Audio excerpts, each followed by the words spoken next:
of Asia Pacific Academy of Materials in 2015, Technology Day National Award in 2016, received from President of India, Fellow of Telangana and AP Academy of Sciences in 2017, Bangalore India Nano Innovation Award in 2018, received from Bharat Ratna Professor C.N. Rao, and Material Science Annual Prize in 2022 of MRSA. He has been admitted as Fellow of Royal Society of Chemistry through Leaders in the Field scheme in 2023.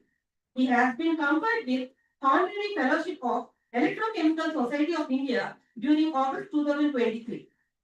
Sir is also Fellow of Indian National Academy of Engineering. He is founder president of Battery Research Society of India. Very recently, Sir has been conferred with ASTS Honorary Fellowship of Academy of Science, Technology and Communication in February 2026.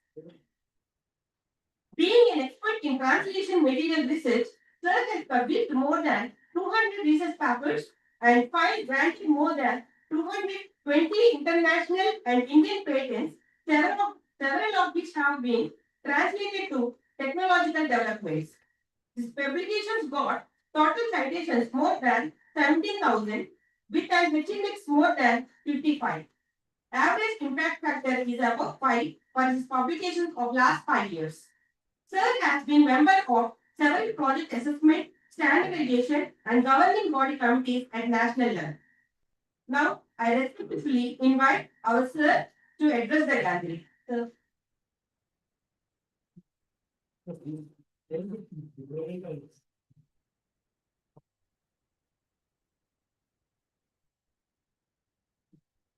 Good afternoon, friends.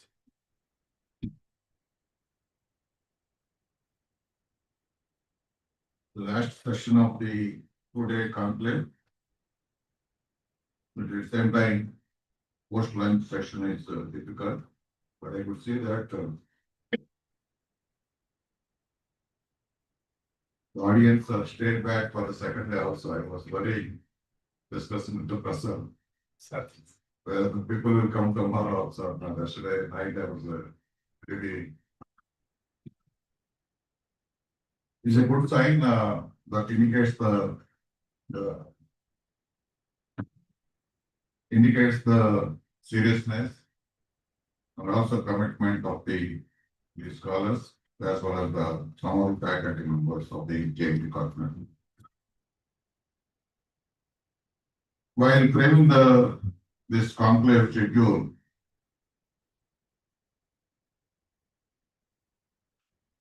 I was worrying why we're not able to include the academicians into this panel of experts. And I thought that, okay, let me have at least 2 sessions, 2 talks by the academicians. Then immediately to my mind, these 2 gentlemen came to my mind. Also,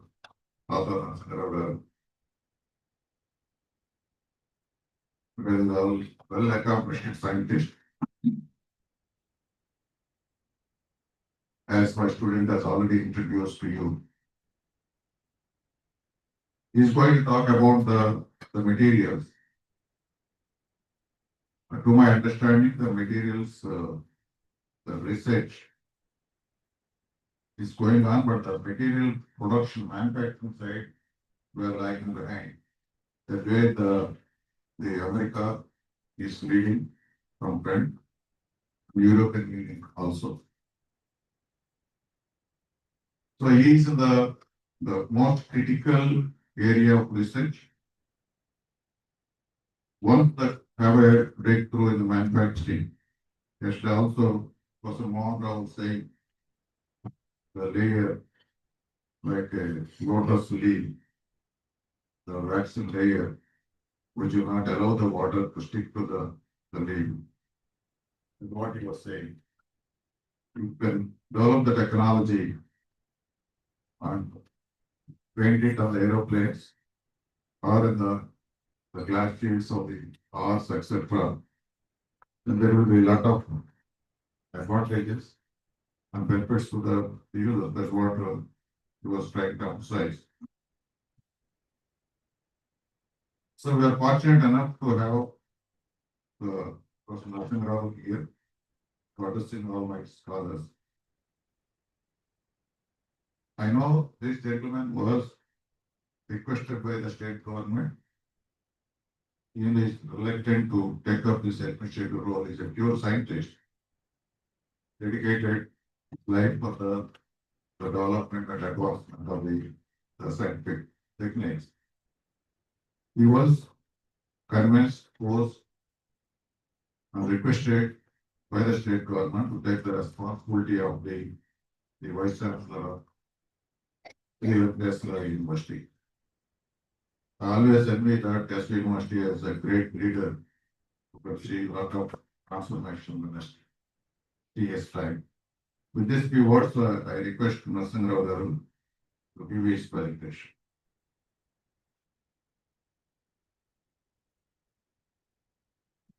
Thank you, Vice Chancellor Garu, for your kind words. And I know Professor Prasad, even his earlier days in NIT, and then as a great engineer also, we have interaction. We're so lucky that he is Vice Chancellor here. And as he was telling, we took over as Vice Chancellor some 7 months ago. And, it was a very difficult time, sir, whether can we, because administration, central government is very, very easy, but the administration state, radar, but initial 2-3 months, I was a little bit stressed, but then I got used to it. Then, and with the help of all, by the time already 6 months, they have the experience of Rajshekar Garu and Prasad Garu, so they hold a lot of dhairya in me and courage in me, and then finally I thought, okay, I can do it. And now it's fine, no problem. I think I can make it. And the cooperation, whenever we have problem, and people are ready to take the phone call, whenever I call, people are there and then to help me, and then the vice versa. So thank you very much, sir, for this opportunity. And then just 2-3 days back, he called me and then said that we should come. And then when a vice chancellor asked, then my wife was supposed to come. My wife said that I'm coming by and I said, vice chancellor is calling nothing more than the club. Okay, so really, Vishekar, science day lecture, he called it that. It's always enjoyable moment to give lectures in the places where our friends are leading the institutes. You're all lucky to have these people in the leading roles. And today, can you switch off the lights? Yes.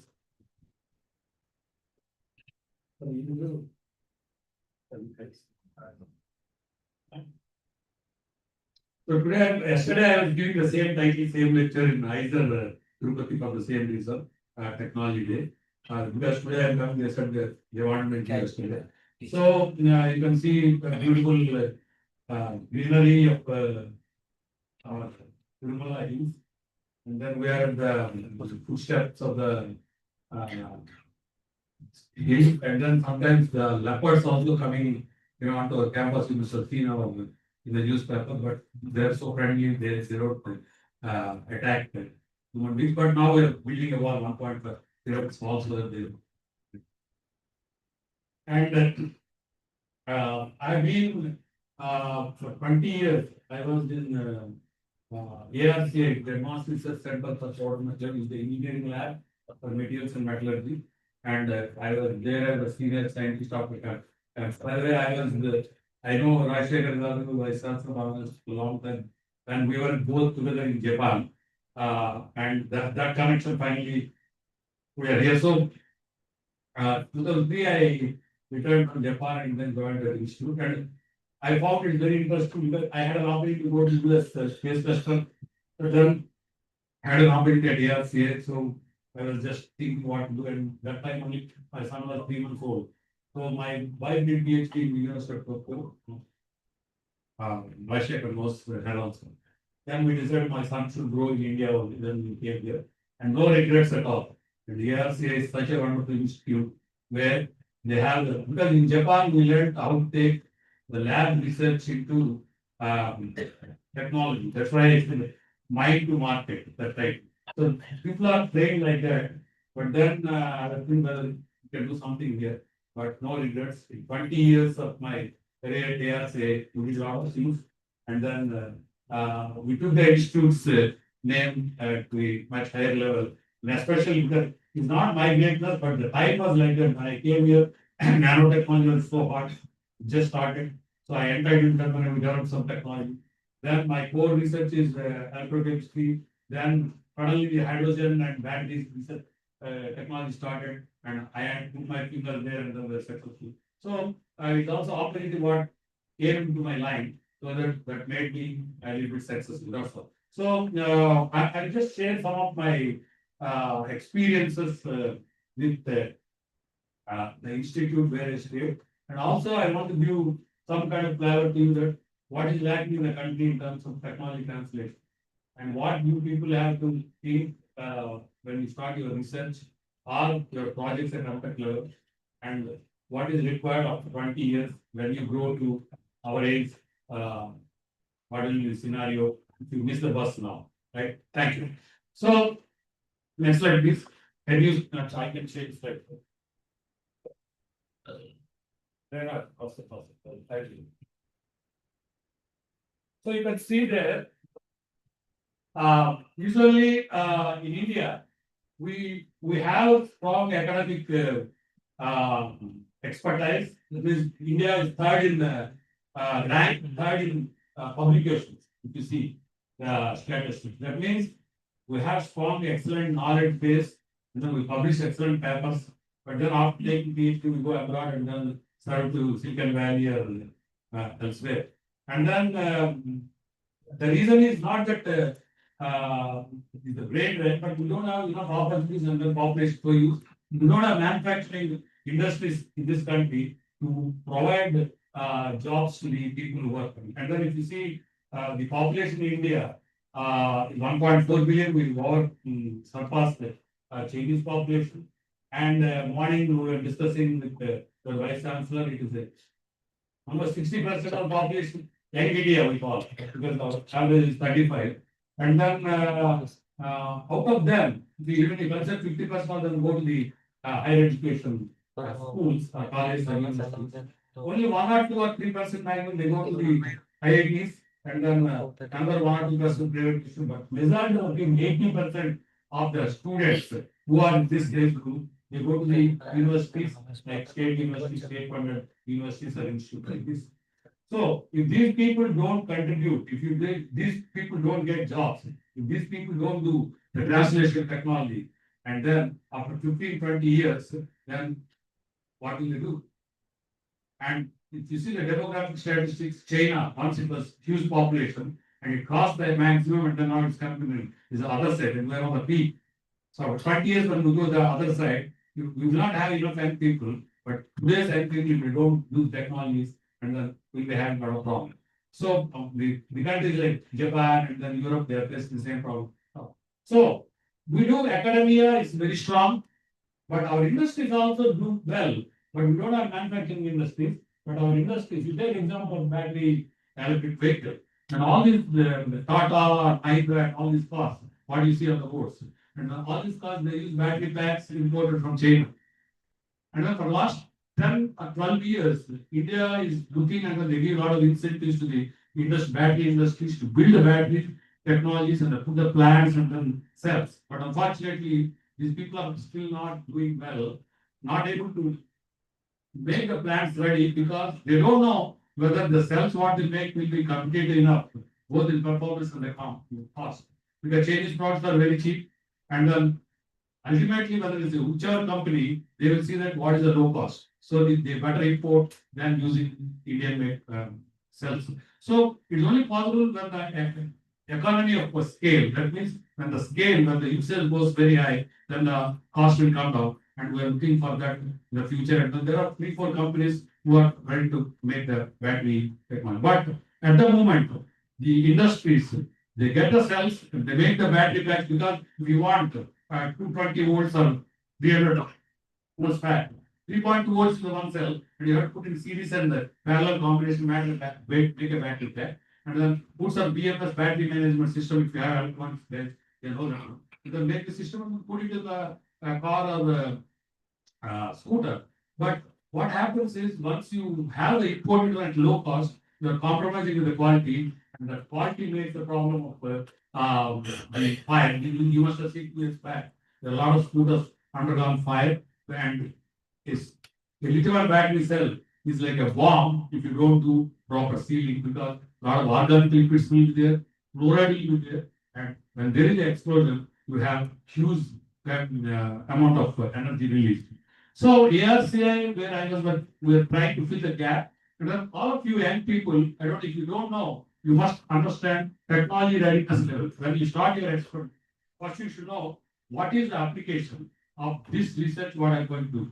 Every research, every subject, whether it's mathematics, I used to be afraid of mathematics. So that's why I used to be afraid of algebra also. In school days, when they were teaching mathematics, we don't have good teachers because I am from a small school, elementary school, and then high school, Jilla Parishad school. So I always was afraid of differentiation and integration. And differentiation was very tough for me. Then when integration comes, they said that you must know differentiation, otherwise you cannot make it. That's all. So somehow I managed and then got 35, 40 months, but I could never understand. But when I went to see one movie, Muri Kumanagar, Krishna movie, Krishna was the term. So there he comes from national integration. Then I understood integration is bringing things together. That means differentiation is separate. Where will you use it? When I was trying to measure the area under a curve, area under square is very easy. A square, A and A to A. If it is rectangle, A to B. But if it is a Gaussian shape, how will you do that? So suppose you have to differentiate as minimum as possible rectangles and then integrate. You may have a little bit loss, but still, whatever, how much you differentiate, small, and then integrate, that is the best values. So, although the mathematics looks difficult, but once you understand the beauty of that application, you just start understanding and you can pay attention. So, this was the lacking. So, technology readiness level means whatever you do in the lab scale, you start thinking what is the application for this and how to scale it up. So, the gap is nothing but you scale it up to a level where the companies will look forward. For example, a simple example I give is my wife makes a chutney, brinjal chutney, so tasty. I say that this kind of taste I never saw, I want pilot patent. But then she's excited, she says, okay, you pay money. But I said, I will pay money when you make this chutney for 50 people, 100 people, 200 people, so that I will start a chutney's restaurant. Because the patent means it is a technology. Then she says, no, she can make multiple వంకాయ కాకరకాయ చట్నీ చేస్తా ఉంటుంది కదా ఒక చట్నీని 20, 30, 50 మంది చేయడం that is the scaling is not so easy you have to have the engineering that's where the engineering comes I give an example how we scaled up the nano silver to a level where it wants technology. What is the engineering that is required? You need science to invention, engineering for the innovation to take it translate to the application level. So that's what so you should see TR 1, 2, 3, 4. 1, 2, 3 is usually what we published. And for 3, 4, 5, technology development demonstration, system level demonstration. That means if I make a cell material, I make the material, do the point cell from 3 level, and then publish paper. If I file patent, then I see that can I do the actual cylindrical cell, and then can I make the cells in the series combination, then the system level, and see whether that will give the values what is required for a. Then I start approaching the company. And this is called value of that. That means instead of you can make multiple things like multiple chutneys, but one check take to be that level of 200, 300 people is difficult, and that is the scaling up, which is value of that. Because my wife fails to make the check of same taste for 200 people, then she's a failure. And she doesn't want to face the failure. She's an analogy and mute. Doesn't want to face the failure. That is doesn't want to cross the value of that. Rather to make money. That's what we're doing. We put multiple papers in publication. One innovation, one technology, one patent, everything. And you always should see that in Japan, whenever we have excellent result, then boss used to call and then say that let us call a patent attorney and discuss whether this is patentable. That's intellectual property. That means once you file patent, afterwards you can publish paper, but you have the date of filing patent, that is your priority, where no one can copy it. So this culture is very poor. Now it is increased. If you see the China and India, 25 years back we were on the same line, but now you see their patents are so used and the multiple times higher than what we have. Ours is slowly increasing, but that's fine. So there are two simple examples I tell you how when I joined ARC in 2003, then that time nano mission was there, and then everyone was in nanotechnology. A lot of faculty were talking. They are also doing still in nanotechnology when it came. We took nano silver, and so madam, some of your faculty also you're talking about nano silver and nano other metals also for the heat transfer. But we worked on nano silver for antibacterial applications because bacteria, it kills bacteria, silver kills bacteria, and you take silver and then put it on your fabric, then your fabric will become smellless because bacteria, when it's killed, it doesn't produce any kind of smell, that's mercaptan or formaldehyde, which comes from your sweat and all. So if bacteria is not there, your sweat doesn't smell. So to kill the bacteria, you can put nanoparticles. You cannot have a silver shirt, doesn't bend and all, but you can have silver particles in all your fabric, and you don't see the particle because nano is less than 100 nanometer, which you can't see or visible with naked eye, but they are still there acting on your fabric. So then this is the one. What they want is the company when we approached. They said that you make 50, not 5, the 50 liters capacity of the liquid they want. And that took almost 1 year for making the reactor design and then fluid dynamics, how to mix it, and what is the blade angle. So all this matters when you want to build a reactor. That took almost 1 year. Finally, we made it. And you can see in Bangalore, Brazil chemicals, they have multiple reactors of this one, and then they keep producing and then sell it to the government manufacturer. You can see the bacteria doesn't, if you see the zone of inhibition around the clock where the silver is coated, you don't see silver because they are nanoparticles, but in the zone of inhibition, bacteria doesn't grow around the clock. And this is applied on the actual governments, that gives fresh smell, fresh clothes, and then you can use 2-3 days this shirt without washing. And then especially this is very useful. Jockeys now using on the socks because socks smells when you use multiple times. If you use it, if you are in a long trip, you don't need to worry about the socks smelling at least 4-5 times you can use it. So this is what has become. So now what we did is we filed the patent, we transferred the technology, and we also have a deal with them that on every liter of the suspension they sell, we have 2% for the Indian sales and then 4% for the foreign sales for 7 years. So we got huge amount of money, which went as a royalty, which went as an incentive to our employees in the ARC. So the other one is titanium dioxide. Titanium dioxide is a very simple material which is used in the paints. It is all. You have the paint that is contained titanium dioxide, which is a pigment additive. So without titanium dioxide, you cannot get all these bright colors. So what happens is, if you take titanium dioxide in nano size, nano is less than 100 nanometer, we have 20 or 30 nanometer, it is a semiconductor with 3.2 electron volts. That means that you take energy is equal to 1240 hc by lambda, hc is equal to 1240 by lambda. Lambda is nanometer, that we use straight away the wave. So almost UV 320 nanometer wavelength, it absorbs titanium dioxide. That's why titanium dioxide particles are used in sunscreen lotions. In sunscreen lotions, if you use, what happens is the sunlight which contains 5% of UV get absorbed by the titanium dioxide, and your skin does not get attacked by this one. So in sports and all, they put now the sports people, they put here and white patches, but they use micron size titanium dioxide, and micron size titanium dioxide because micron size bigger than the wavelength of light, it scatters more. That's why it's white in color. But you have nano, which is less than the wavelength of visible light, 400 nanometer. It doesn't scatter the light, so it transmits. It only stops the UV and transmits the visible light. So you don't see that white color patches. So that's what it do. So here, what it does is when the light falls on the titanium dioxide, the electron in the valence band goes to the conduction band, and the valence band hole has got huge oxidation power. That means when I have a titanium dioxide particle on my fabric, when the titanium dioxide gets excited when it sees the sunlight, 5% UV, and the hole, what is generated the valence band, it breaks down the organic matter. What is organic matter? It may be tea, it may be wine, it may be coffee.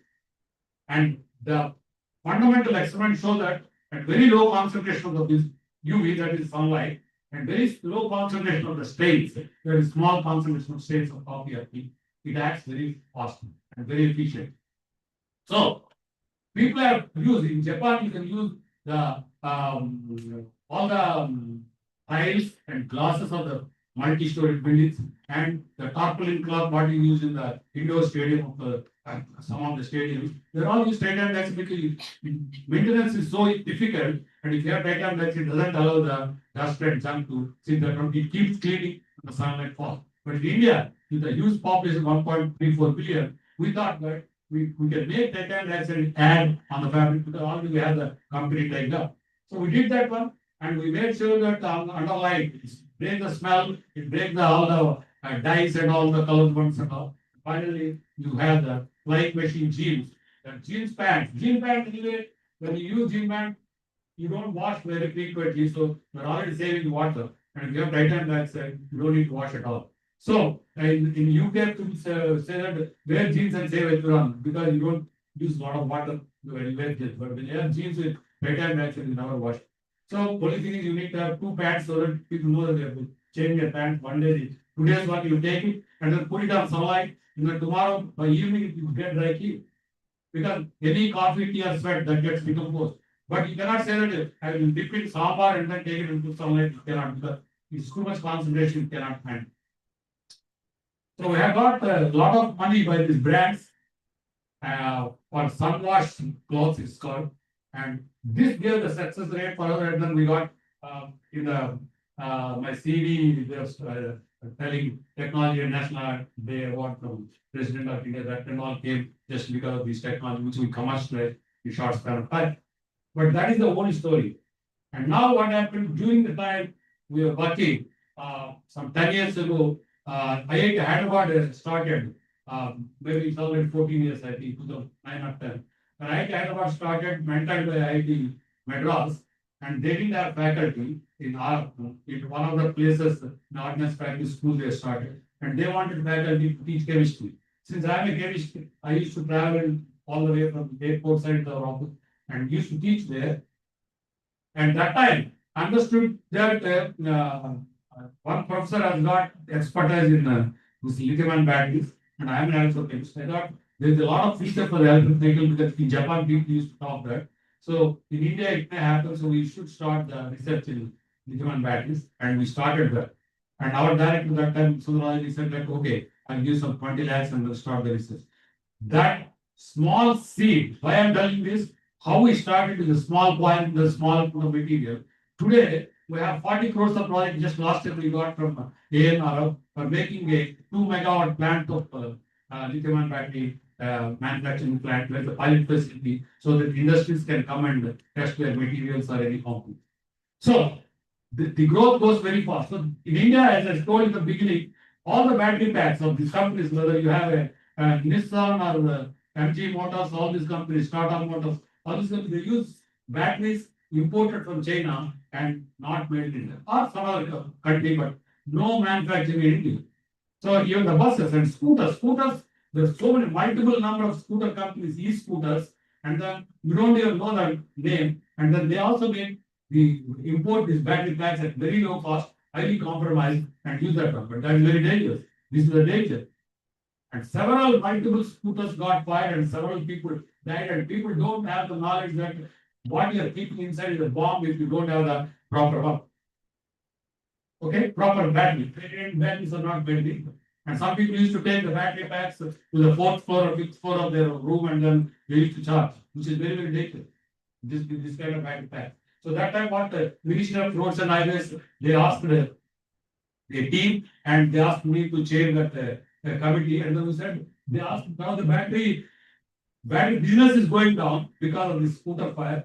How to stop this one? Because battery manufacturing may take another 5 years, 10 years. So how to stop this one? So what we did is we put some amendments to the A156, which is the base BS standard, and we said that when our battery pack gets heated up to 65 degrees centigrade, you have a sensor. When it reaches 65 degrees centigrade, it will stop the power and then gets right, so that it doesn't allow the motor to go and then it doesn't blow up. So some of the things and then between the series and parallels, there should be a fuse switch. The fuse should burst immediately. So there's a lot of some 10 points we asked the companies to mandate, otherwise the license will be cancelled through the ministry. And now, I think last 2 years, we don't see any scooter price. Otherwise, earlier, there used to be a lot of use for that.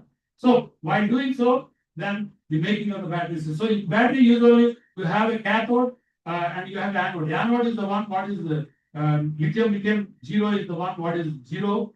There's lithium you can use the anode, but you cannot use lithium as the anode in battery because lithium is highly explosive. So graphite is a layered sp2 kind of carbon material. It has the 2D layer, and then between the graphene layers in the graphite, we have the van der Waals gap, which accommodates lithium to come and then go. It's called intercalation.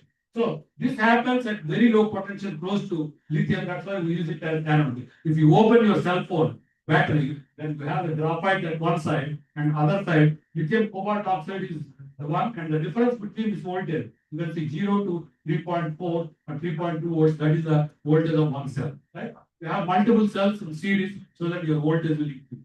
In a battery pack of an electric vehicle, you have 200, 300, 400 cells, 3.2 in series and parallel so that you have the higher energy what is required to drive the vehicle. So we take these materials and then we see depending on what kind of application. Some of the applications like drones, you need very high power. This you should charge fast and discharge fast. So we use this material, lithium iron phosphate. And lithium iron phosphate is not as dangerous as cobalt. So this is what all the companies are now making, and then we develop technology for this and then give this technology to a company and lithium technique. So what is required is when we started this one, we are the first one in the country to make this technology and gave to the company who started the plant. It's called a incubation plant of 50 kg per day they can make. And then we gave the space in ARCA, our land, so that new technology we can handhold and train the people and then make sure that they can produce in the quality of what we made the lab level. So now today they have 100 kg in 2 shifts they make, and then they're exporting for the testing. But unfortunately, in India, still the battery plants are not ready. So to buy that material, and that guy is now going into the other materials like titanium and rare earths. So lithium iron phosphate, what is the best cathode material which doesn't catch fire? And then that is insulator, is not conductor, and you need conductor to draw the current for any electrode. So what we do is, since it is the best material, you have to make it conducting. You make the material particles very small, nanoparticle, so that when you have small nanoparticle, when the lithium goes in and gives the electron quickly comes to surface because the diffusion length is very small. Right? And then the electron, what is coming on surface has to be caught very fast and transport to the conductor, either aluminum or copper. So you need carbon coating. So the technology here is very uniform, small amount of carbon coating and nanoparticle of LFP in one step will be the cost effective and then the technology. When you make the technology, you should be high performing on par with the benchmark imported work. You should be cost effective. You should not produce any dirty material because environmental clearance is required. So when you have a big particle, as I told, the lithium will take a lot of time for the diffusion inside, and then that will take time and is very slow charging. But for the same volume, you have nanoparticles. Diffusion length of each particle is so small, huge number of particles charge very fast and discharge, and the diffusion length is small, so the electron flows very fast. So that's why if you have big particles, the energy is on x-axis. This is the energy density, and then you can see it's very small, but from the same one, if the particles are small, you can have very high energy density. So what we did is initially we started with some imported equipment and 100 lakhs, there's 1 crore equipment where we take the raw materials of lithium carbonate, dihydrogen ammonium phosphate, and iron oxide, and then mix them by milling, ball milling. I think some of you know the ball milling, which is homogeneous mix that one, and heat it so that all the carbon dioxide will go, you can capture the lithium iron phosphate is formed. We also add some additives which are confidential that will make the carbon coating what I start. So although we are very successful with this kind of performance, the unfortunate thing is it's too expensive and no company is ready to take because they have to put multiple crores to have this equipment. They want to make it. So it's impossible. So we started making our own equipment just like from 100 lakhs, you can have 3 lakhs. And you have multiple numbers. It may be 1 lakh also. And you can see the performance of this charge discharge curve, the same kind of performance even for the Indian made equipment and Indian made material. So it is like that morning someone was telling about biryani. So if you buy the cooker and you buy the basmati rice and make the biryani, it doesn't make any sense. It's not self-reliant. Right? So that's what we're doing now. When a battery is made, You buy the equipment, Chinese equipment, you set up the factory, and then you buy the material again from the import from the China, and you make the battery pack. So what is the fun? At least one component should be indigenously made. The basmati rice, if you can grow in your fields, at least the cooker you can for time being you can import, and the basmati biryani cost will come down halfway at least. So that's what we do. Now the material is already made at scale of 20 kg level with low cost, our own equipment here. The cooker is also ours, and the material is also ours. And easy adoption of the technology. Now we were ready to do that one, and the company came forward, and just to spend some 25 lakhs and 3.5 crores, we transferred this technology to these guys because that's what intellectual property. The property with intellect will be very expensive. You can decide what cost you can sell. Because the high demand, we sold it, and then this is the principal secretary of Telangana that time. This is our team. You can see this is the incubation center in the shed where we gave our own facilities for this, and then they have made all Indian made equipment, and then these guys they produce the 50 kg batches, and then you can see the material, and you can see Nitya of the Saraswati, and then Anil Kapoor sir and all these people were there for the inauguration on the day. And then now these guys are producing multi-scale, and this person has become now empowered committee member of the in Ministry of Mines, because has become this is only one of the entrepreneurs for this all lithium based technology. So he's one of the key members from the industry. So now where is the lithium? Although we said we talk about lithium and batteries, and lithium is there in India, like in Jammu and Kashmir, and then some in Bihar, and then some in Karnataka. But this lithium is not in the form of lithium. Lithium is in the form of a raw material, and you have to take the lithium out and extract in the form of lithium metal or lithium carbonate, lithium hydroxide, and which is the starting material for a lithium and phosphate, what we made. Otherwise, we are reporting that also. So, how to do that? And can we don't have the technology ready in India, but we need to make this material because electric vehicles are there on the road. So we went there. The company whom we gave technology, they asked me to be their technical advisor, and they paid all the business costs and all. They took me all the way from India to South Africa, Bolivia. Bolivia is rich in lithium resources, but it is not so developed country, and they have problem of unemployment and all. So what we did is we wanted to set up a plant. This company wanted to set up a plant in Bolivia, and this is the salt flat, 200 square kilometer of salt flat. It's totally salt, rich in lithium. You can see it's like a sea of image, all the great mountains and all. Because this happens when the water falls and when it slowly dries, the precipitate falls up. It's all just lithium, magnesium, and salt. I just took it and then tasted. It's actually salty taste. So, but in the World Heritage area, you cannot dig it out. But in the peripheral, and on this walk, when the car goes to the center, you don't know where you are staying because there is no road and all. You have to just drive. So we drive by keeping this as our landmark and then drive towards that side where the company is there which mine this lithium. What they do is they pump water into the bore underground, and they take all the lithium, this one, and then pump it back. From that, they extract the lithium, salt grade. So went back, and then now the company is signing MOUs with Bolivia to set up some plants and then give employment to those people and make the lithium carbonate and export the lithium carbonate back to India rather than all the raw material transporting here and then creating environmental issue. So that's one thing. And then another one is without lithium. Parallel, you have to see whether can I make without lithium any kind of energy storage system. Maybe I'll take another 15 minutes to close it. So many physics people or engineering people who know physics basics. You know, capacitor. Capacitor is what? You have two metallic plates with the direct metal inside. And the no, okay. What is that? C is equal to Q by V or epsilon A by D. Right? Epsilon is the dielectric permittivity. So what you do is an insulating material. So if you have epsilon A by D, A is the area, D is the distance between the plate. If I increase the surface area, then your capacitance will increase. If I decrease the distance, D is in the denominator, my capacitance will increase. So how to increase the surface area? If it is a parallel plate, you cannot increase, but rather you can have instead of plate, a plate coated with activated carbon which has got use specific surface area 3000 meters square per gram.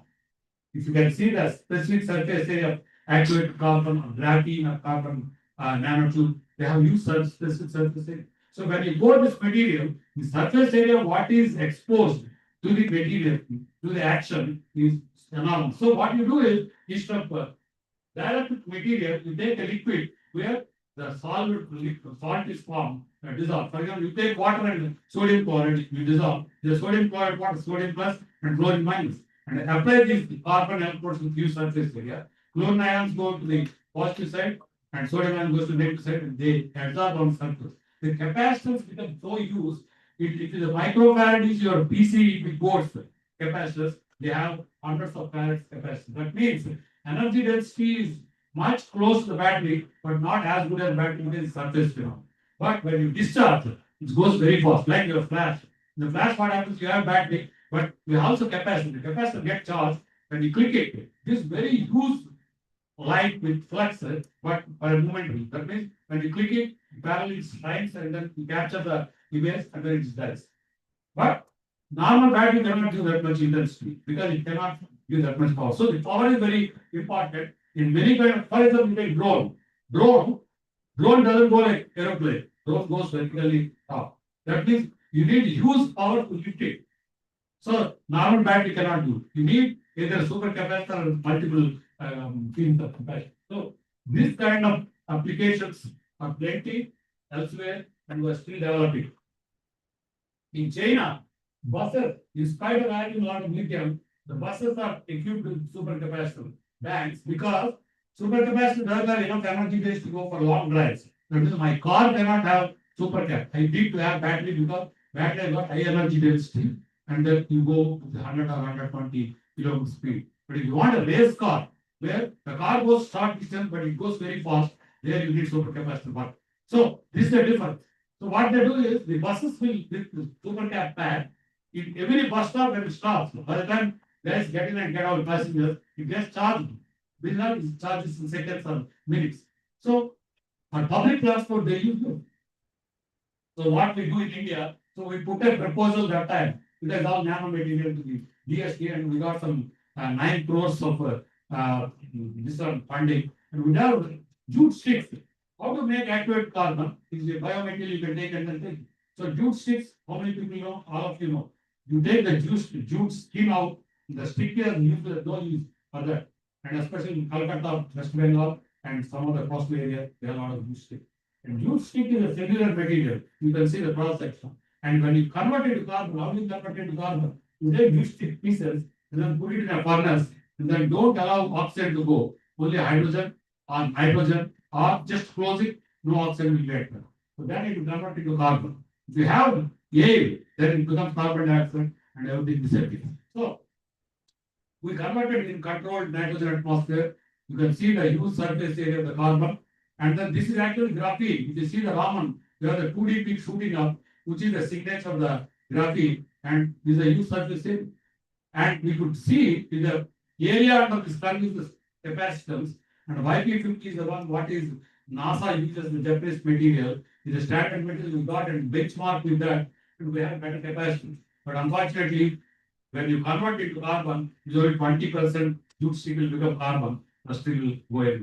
So that is not economic, but the results are beautiful. We find patent and we publish in a good journal. But when we presented to HPCL, then HPCL said, you have the capability to make supercap and converting the carbon to high surface carbon. Why don't you use our, what is this, petroleum coke?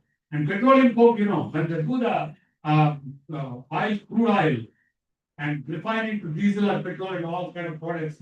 And this petroleum coke will be left as a junk material. It has 80% of carbon and 5% of sulfur. And this is used. This has been used for a long time in India as the fuel material for steel and aluminum industries. And then they used to pollute the atmosphere with a lot of carbon dioxide and sulfur dioxide. That time, because the country was not rich enough, we used to import petroleum coke from developed countries, and for developed countries, India is like a dustbin. You just dump petroleum coke because you don't want petroleum coke, it has to go out. So after this, present government took over 15 years back. They banned petroleum coke imports, but still we refine a lot of crude oil, so we get millions of tons of petroleum coke. So this is a beautiful technology where I convert this petroleum coke into activated carbon. You can see graphic kind of sheets of the transmission of funds, which is useful with huge volumes, unlike the jute stick carbon. And then you can see again commercial and ARCA. They have excellent properties. With petroleum coke, which is a waste, converted to wealth. Then we made a device much bigger than what conventional capacity. This is a capacitor, right?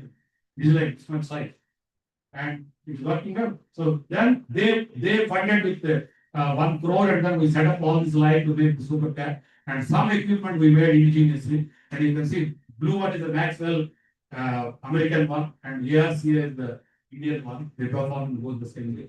With petroleum coke, this totally is nice. And can we run the bus? Can we run the bus? Yes, we can, but we need huge number of capacitors. But we don't have money. But we want to show the proof of concept that the vehicle can be run by supercabs just from petroleum or carbon and no lithium-ion battery. That's what we did. You can see this bicycle loaded with supercabs pack, and we made our own supercab pack with the electronic circuit to some company gave us battery management system. This bicycle around 2 kilometers. It's very fast, like because it has used power density. So the moment you ride, it jumps like a race car, but after 2 kilometers it stops. Like what it charges in minutes. So it's a demo for this public transport. Then what we did is, when we do that one, there is an engineering design where, unlike batteries, we do is called the jelly roll on top cathode and bottom anode side. We can make it flat, and all the electrons directly come into surface without the taps, unlike in the battery. So this technology is common in the supercap, but we want to use the same technology in batteries. And then we did the same thing with the 2 volts lithium titanate LFP battery. And then those batteries give in 3 minutes. The battery is not supercap anymore. It's the battery that charges in 3 minutes to charge. So this is beautiful. It doesn't happen with normal batteries. We just published it before last year in Journal of Power Sources. You can see this difference. And in Switzerland, Tosa company runs the buses, public transport for multiple kilometers using this kind of batteries. And now we are ready with the technology. And now we are ready with the technology for the materials for LFP, LTO, supercap, and the demonstration. But the companies are still looking for the lithium battery itself. So it is little slow, but technologies are ready at TRL 5-6 level. That means system level demand. And I say system level, this is the system level demonstration. I mean TRL 5-6 already I reached, and it is ready for the commercialization if any company puts money. And since lithium, although the cost is less now, the lithium cost is increasing so much because lithium-ion batteries are everywhere. The aeroplanes, the buses, cars, and all this stuff, and the exponentially increase. So the cost after 10-15 years, the cost may go much more than gold. That's what the prediction in some of the predictors say. So if that is the case, then what happens after 20 years? Instead of taking Manappuram gold loans, you take Manappuram lithium loan and take your battery pack from your car and then whatever just goes. Okay. So you want to face the situation? No. So to avoid that one, we have to see the alternate like put the super cap. The other one is the sodium-ion battery. And sodium is the morning Sir was talking about the sodium, and liquid sodium is used as fast breeder react. Sodium has got huge potential and low cost because we have plenty of sodium, especially in India. 3 sides we have seawater only, plenty of sodium. So that technology is possible, but still we are at the beginning of this stage in India, and with a lot of lithium, already China is doing. China has demonstrated supercab buses, and China has demonstrated sodium-ion battery cars already, and we are still developing material.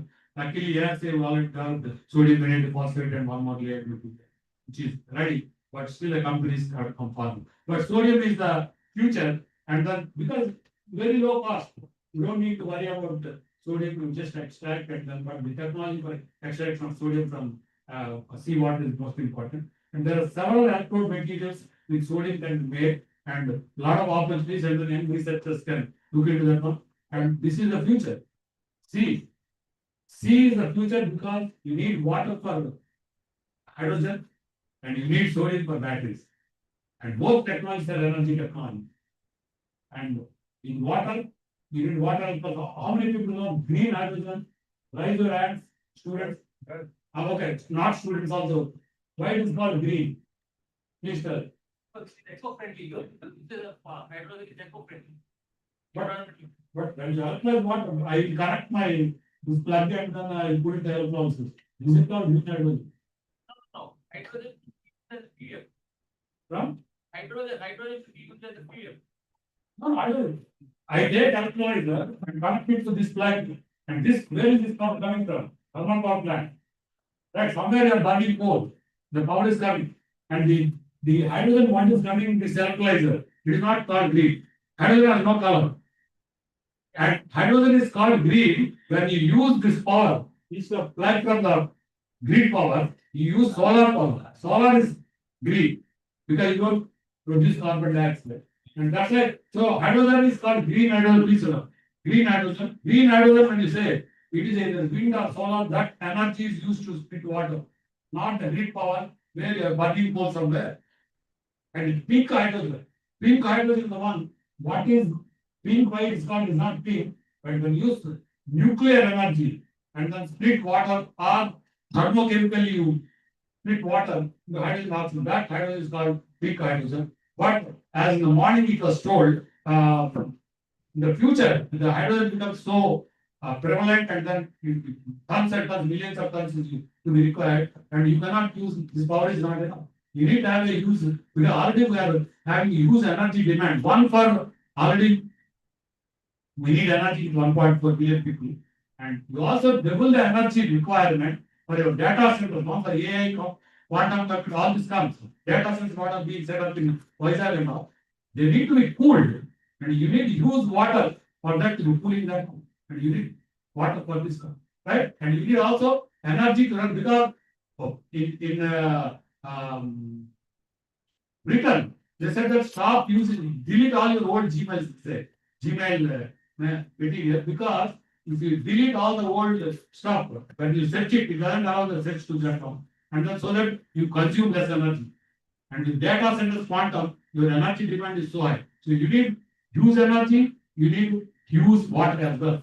And with recent tools like Anthropic cloud plugins, and then that is becoming more and more dangerous. So now this is the one, your sodium and your water are both the requirements for the energy. So I put my son is there. He's also young for 23 years now in US. It is BTech in IIT Hyderabad, and now he's doing MS in computers and everything. But I asked him to stand and then show. So that this is the future for him, for all young people. And this is what I just keep it for that purpose. So, National Hydrogen Mission in India, and they talk about green hydrogen, and two problems. We don't have already water stressed country, India, and you need clean water for electrolysis. So where from you get water? You need desalination and then get the water. And where is the cost going for that? And second is solar. If it's green, you need solar power. And where are the solar panels? Once again, our solar panels are being imported. We don't make our own solar panels. And BHEL makes, but it's still expensive and they could not sell it. So these two are again the detrimental are making it really. So technologies are required for this. So what is required for hydrogen is either you take pure silicon is coming from abroad. They have used silicon panels, and then 15 years in the lifetime. So you extract the silicon back by recycling. In fact, IIT Hyderabad, we started with Silicon, Australia, recycling of silicon to make extract pure silicon back. The pure silicon using silicon solar cells. And the second one is small modular nuclear reactors, because this is, although it is pink, the nuclear waste is not like this. There's no CO2 in that one. And if you can contain properly, this is the best one. In the morning, it was also told that micro nuclear reactors of 10 or 5 megawatt, 5 kilowatt, megawatt.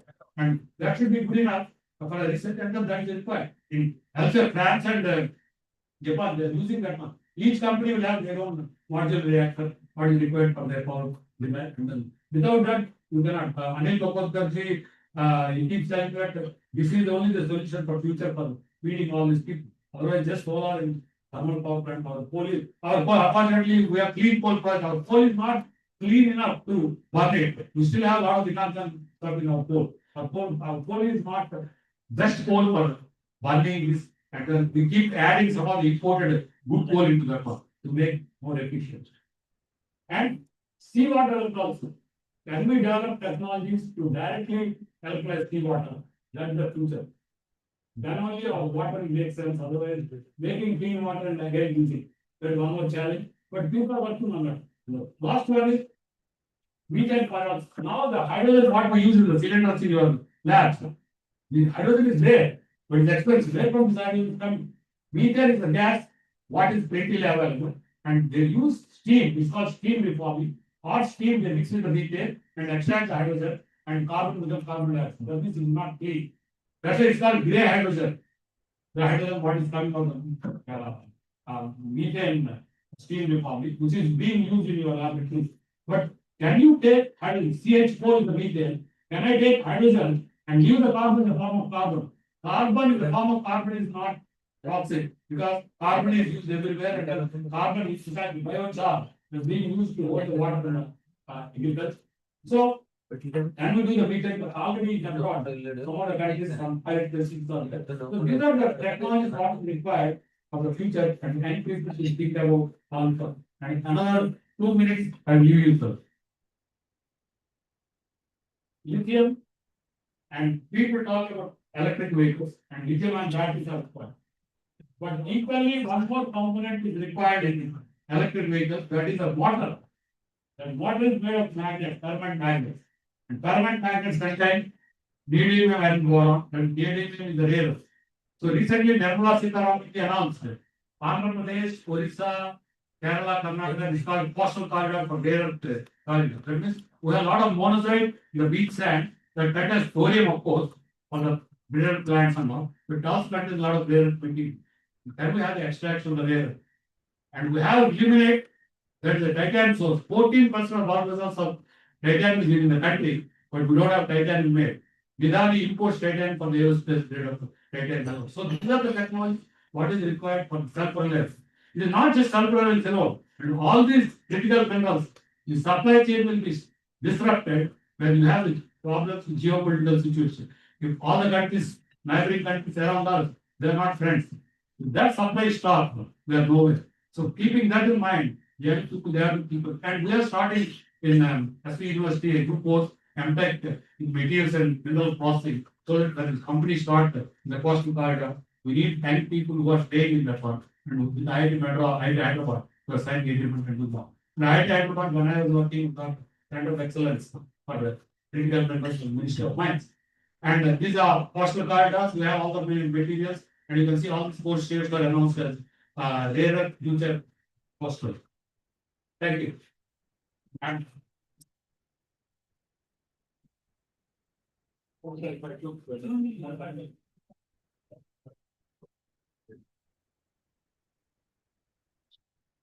Any quick questions? Difficult to catch you.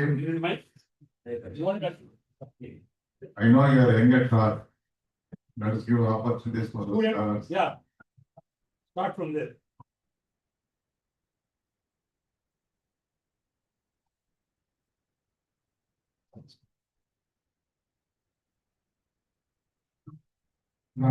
Yes. In your speech, you told that you are not having a solar cell manufacturing unit in our in India. Which manufacturing battery? Solar cell. Solar, okay, right. Like Tata and Adani, some other companies are out there, which are producing solar panels. Solar panel is different from solar cell. Yeah. Solar panel is the one what is Yeah. assembly of solar cells, That's right. series panel combination. Is they are importing the solar cell from Sometimes they import panels itself directly and then assemble, put all the electric output and make use plants. The majority of the Indian solar is imported, especially for China. Yeah, that's possible. And they are having more of the silicon. That's the problem. I don't know. Silicon is there. Your beach sand is silicon, lot of sand. But our silicon is called silica sand. That means the crystalline silica and the sand, they beneficiate into the form of high grade silica. They remove all the junk sand, and then that one they export to Japanese. I am working with some company as a consultant, and they make silicon and then we import silicon back. So this is the problem. A lot of metals we give at very low cost and then import the metals, including titanium. So we need, that's why the technology is not that we don't have technology, but we need to have the willingness to do that one and a lot of institutes and see, for example, I'll give you a simple example, gallium. Gallium is required for the space gallium arsenide solar cells. And in India, the Hindalco makes from bauxite aluminum and side product is gallium. They can go up to 99.9% gallium purity, but that's not enough. You need 4 nines, 5 and that is 99.999. Every 0.9 increase, you need exponential efforts to make purification, like zone electrolysis. All these are required, and that is not there. The last mile of technology is lacking in the country because of which we cannot compete and we leave. That's the value there. We forget there, we go to another meeting.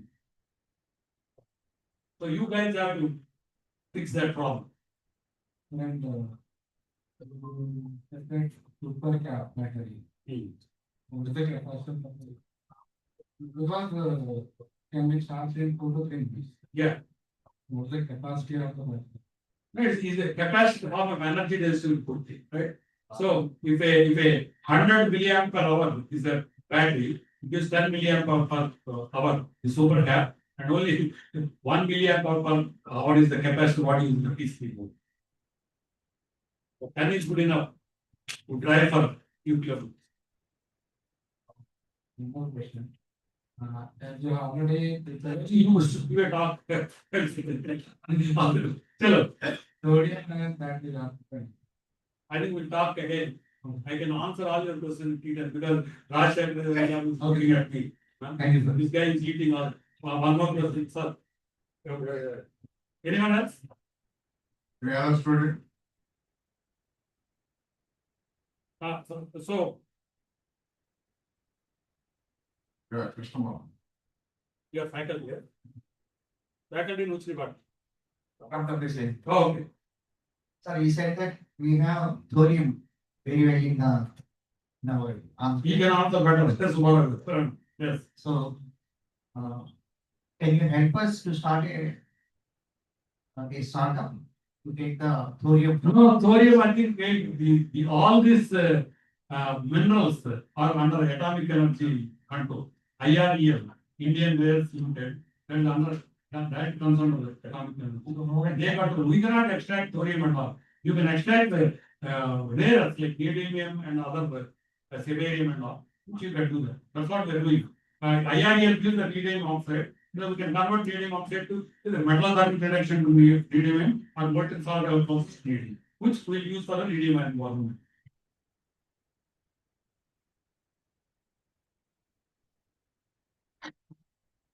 It's a wonderful talk on the material technology. Narasimha has elaborately discussed about the material coating, battery technologies, including lithium, nanomaterials, nanoporous carbon electrodes, supercapacitor electrodes, sodium ion batteries, and finally the National Hydrogen Mission India. It's a wonderful talk covering the entire gambit of the research areas, continuing as well as emerging research areas. Probably many statements are there, and you an excellent talk, sir. Thank you. Let's give him a big hand. You also mentioned about the technology readiness level. So, my dear student friends, especially the research scholars, and this is what the change is happening there's a, in the research areas. When we were research scholars like you, they never insisted on publication also. There was no insistence on the publication. They simply asked us to carry out the research, submit the thesis, and then they used to evaluate and award the degree. Subsequent in the last 3 decades, the emphasis has been slowly increasing from the publication in conference papers, then the journals, and then the later the scopers, web of sciences. Now people are insisting on Q1, Q2. Now some universities are changing the guidelines for the award of the PhD. With the scholar is having a patents also instead of research papers. They can also be given a doctorate degree. So these are all the changes happening. Now some universities are little going further. Can you convert this idea like technology readiness level from, because all our research areas to maybe 1, 2, 3 or 4 maximum. And then can you make it to the product level, demonstrative level? There's also some universities are thinking there. So I strongly suggest my young friends to look at not only the carrying out the research, it should be transformed into the usefulness. So when we are choosing the topics, you should see that what the market potential of that, because our research should not end up in the thesis books. And all this work is done by our PhD students to start with. So there should be applicability. That's what India is changing the last 10, 50 years. We could see the market change in the Indian scenario also. So a lot of emphasis on the innovation and incubation. And we're fortunate in Andhra Pradesh, we have the Ratan Tata Innovation Hubs cutting across all the state about the upward spoke model. And you can incubate your ideas also in one of the schools, whether it's Visakhapatnam, Rajahmundry, or Vijayawada, Tirupati, and Anandapur. Then Amaravati is the hub. So you can incubate your ideas also, not only getting your degree, and subsequently your contribution should be ultimately transformed into the market product. That's what you have to aim for it. And that's what is needed, and from the point of the government of India, then only you can look at the Swarnandhra, it's for 2047. In fact, Narasimha has also emphasized on the sustainability. That's what he said, the resilience should be there in the technology, and also green energy, green hydrogen, etc. That's what the entire world is looking towards that. India is also signatory to the United Nations resolution. By 2030, we are expected to realize the 17 sustainable development goals. So your research also, we have to take into account the sustainable development goals also. What are maybe the branch of engineering, whether it's civil engineering or electrical or chemistry or physics and math. The sustainable development goals also you have to touch upon. You have to look at the sustainability of the technology which are expected to come out of the research. Thank you very much, sir, for raising such a wonderful idea. Thank you, sir. With the real scientist lecture, who is having more than 17,000 citations, average impact factor is 5. Great. My request for harmful license, sir, please illustrate the tier level.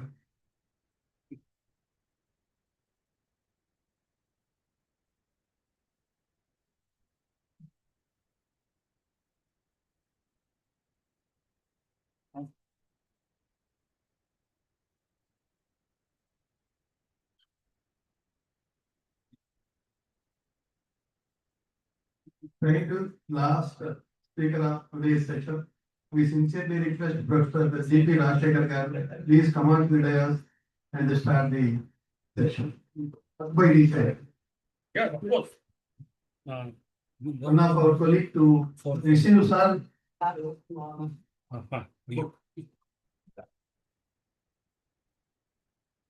Charger করেছি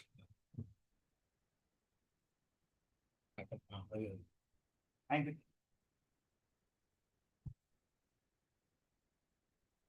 Thank you.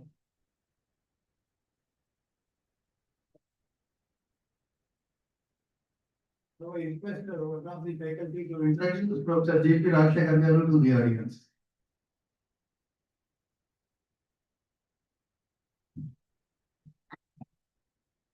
Good afternoon, everyone.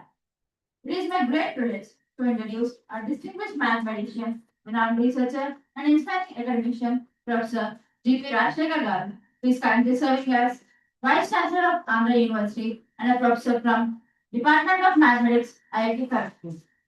He is widely recognized for his outstanding contributions in the field of fluid mechanics, partial differential equations, multi-phase flows, and applied mathematics. Dr. Rajshekar Garu's research focuses on advanced areas such as thermocapillary migration, porous meter flows, and boundary integral methods. His contributions have significantly advanced the understanding of complex fluid dynamics and applied mathematical modeling. He has guided numerous scholars and published more than 130 research papers in reputed international journals. In recognition of his remarkable achievements, he was honored with the prestigious National Mathematician of the Year 2023 award presented in association with National Institute of Technology, Warangal. His excellence in both academics and research continues to inspire students and researchers across countries. We are truly honored to have such a distinguished person among us. So please join me in warmly welcoming Professor G. Rajshekar Garu.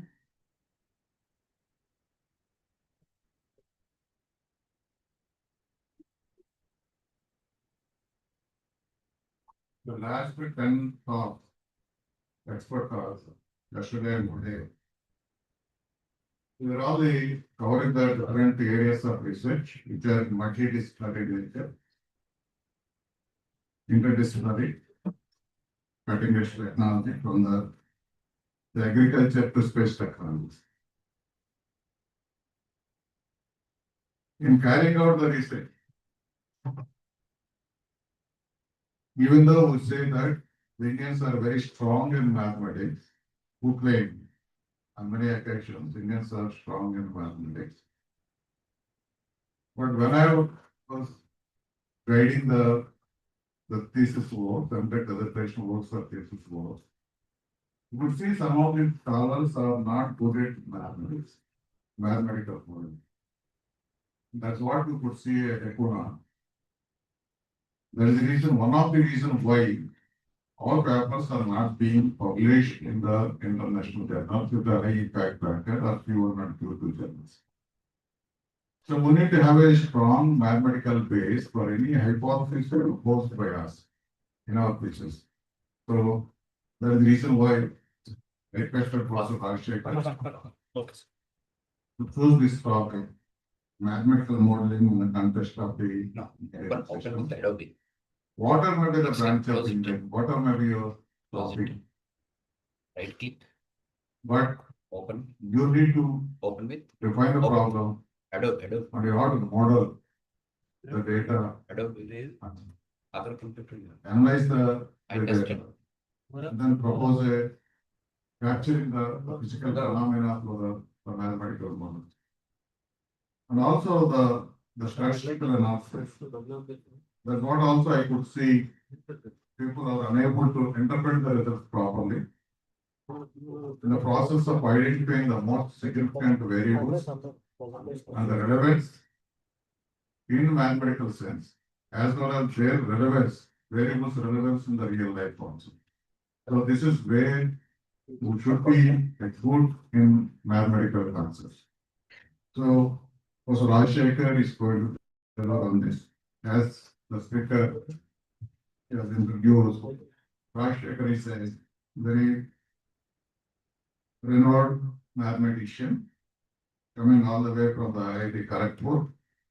Looking at his academic and research credentials, once again he will also be invited by the government of Andhra Pradesh to take the responsibility of the Vice Chancellor of Andhra University, one of the oldest university in the state of Andhra Pradesh, the leading university, which is there in the top 50 ranked NRF ranked universities. And recently they have celebrated their existence of RDS. In fact, we have to give him a big applause. Successfully conducted the centenary celebration in a befitting manner. The Honorable CM of the state has declared that donating or sanctioning about 400 crores for the development of the Andhra University. The entire credit goes to my friend Professor Rajshekar. So, other questions would be. Thank you very much, sir. So good afternoon, everyone. First of all, thanks to Professor CSR and the team for inviting me to this technology innovation conclave. I think I'm the only organ now running the talks because eminent scientists who had worked hands-on directly with technologies, they had presented wonderful talks. At least today I had witnessed. So when Professor CSR Garu asked me, since it is an engineering institution, so maybe something on mathematical modeling. So I had no second thoughts. I immediately accepted because all along, sitting at IIT Kanpur, first title page. Please go to the title. So, or the first page. Yeah. So, sitting at IIT Kanpur, what I have learned, so as a standalone mathematicians can do something, but if you want to contribute something tangible, definitely you have to have a handshake with various disciplines. That may not be engineering, but for all disciplines. So therefore, that's what I did there. So today I'm going to present some PhD because it's having learned so much, heard so much technology. This is a final thought with the PhD. So why I said PhD? So you have bits and pieces. You have to quickly change your mind to understand the one after the other. Because I don't want to emphasize more on the techniques because techniques, if those are interested, you come to me or you come to a applied math, then you can. So the applications fit, I'll show, but nonetheless, whatever other colleagues had not shown you, you will be forced to see the equations. So kindly bear with me. So what is typically mathematical modeling? So we have to see something, perceive, and then translate and give a data to the outside world, right? So that's what we have to do. Yeah, stay. It's not clear. Yeah. So that's what. So you have to then and keep worrying about the changes in the system, and then you tweak various parameters, metrics, and then improve. Okay. So I start with a simple example because since the target audience are research scholars, etc. So learned colleagues kindly bear with me for some time, only for some time. After some time, even learned colleagues might have difficulties. Okay. So suppose you take a typical example in modeling, a predator system. Okay. So various examples can be given. So typical predator systems are you have tiger, rabbit, fox, grass, a forest system. So then if you want to model them, so you have say a density of particular species. So you give assign variables to it. Why we want to understand in a given scenario in a particular, let us say in Sundarban, Bengal tiger population from 2010 to 2026 in 15 years of time, what happened? Or in black leopards, no? So these are very extinct, very rarely when people are kicking. So you have to understand. So you have to assign some modeling and then natural variation is the time variation. So you have to. So here if you see, suppose you have a density and then you say that rabbits are increased at a rate, okay, dx. Then rabbits decrease at a rate dx. But unless you understand their relations, it's difficult to assign variables and assign the scaling factors. right? So when I say that, what do you mean by that? Whether tiger is eating rabbit or rabbit is eating tiger, so that matters a lot, right? Whether fox is eating rabbit or tiger is eating fox, then fox is also eating rabbit. So then there is a bilayer. So this you have to understand. So you assign some natural constant rates. These are the constants. So A is the natural reproduction rate of the rabbits because each species they produce themselves. So that is one rate. So then they are dying due to attack. So that is another rate. So you have to understand this scenario. So death of rate encountered due to predation is B.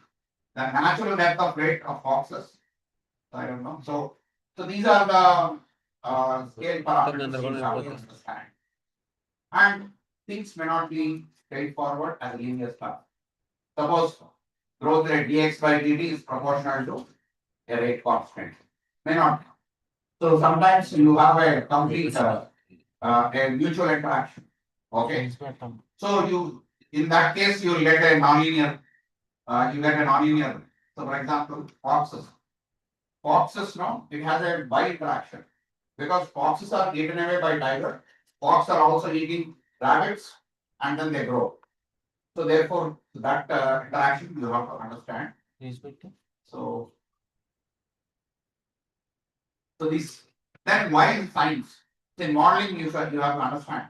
So the science also matter. Assuming all the constants are positive, negative sign plays a role. So that is the rate of decrease. Okay, Much. not moving. Okay.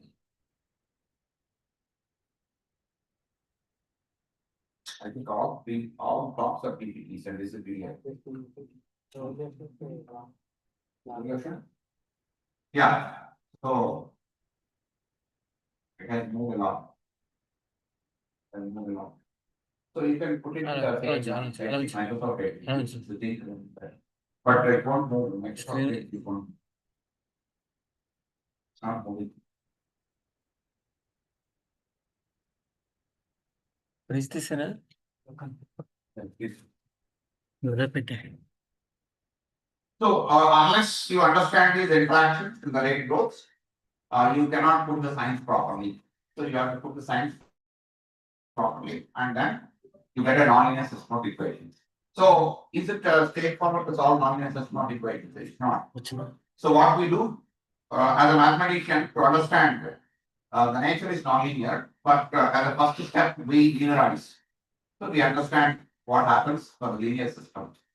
And then we vector it with a small nonlinear system. And then understand. So what do you mean by that? Let's say we are solving x square plus 2x plus 3 equals to 0. Okay, simple algebra system.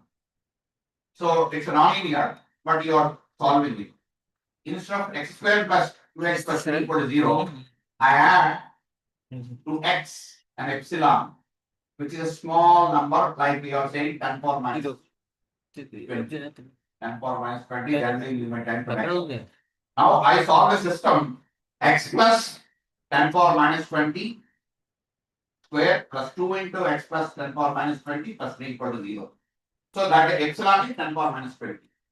So now when I solve this x plus epsilon system and I take my epsilon goes to 0, whether the solution is agreeing with the x system. So these kind of analysis we do. So yeah, it's not good there, but I manage.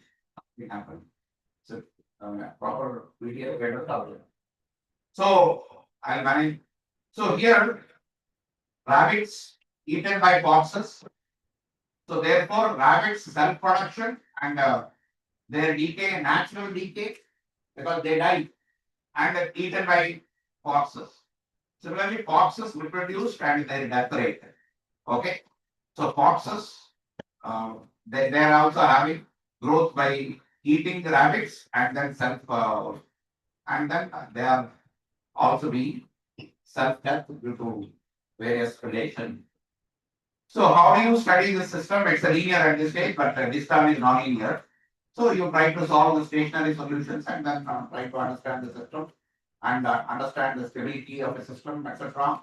So if there is a suddenly, we get elephants from Chhattisgarh. We got elephants from Chhattisgarh and then they are given into the forest. So now this could be a perturbation. You want to understand whether it's a small perturbation or a big perturbation. You can see only after some time, right? So those kind of things can be understood. So now typical disease spread model.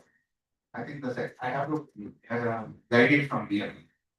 Can you give me the diagram? Give me the link. Yeah. Well, it's not good.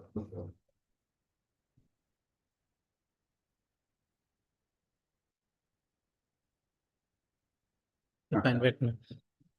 Fine, పెట్టనా sir which number you reach? So this perturbations you have to understand. So is the case with the disease spread. So the whole world suffered of COVID, right?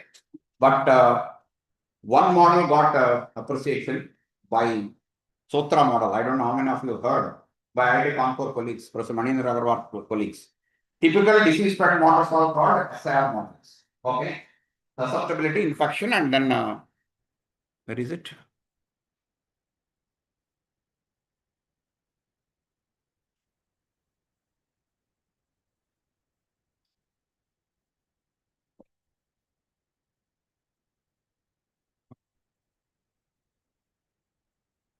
I don't know.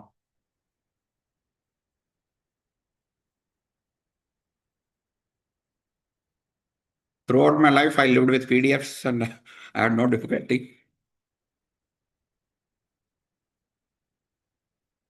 Yeah, hope it is visible.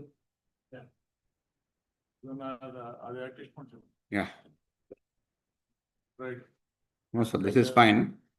But how do I go to the page? It is not. Okay. Yeah. So now if you see the disease spread, S is a population susceptible and I is a population of infected individuals.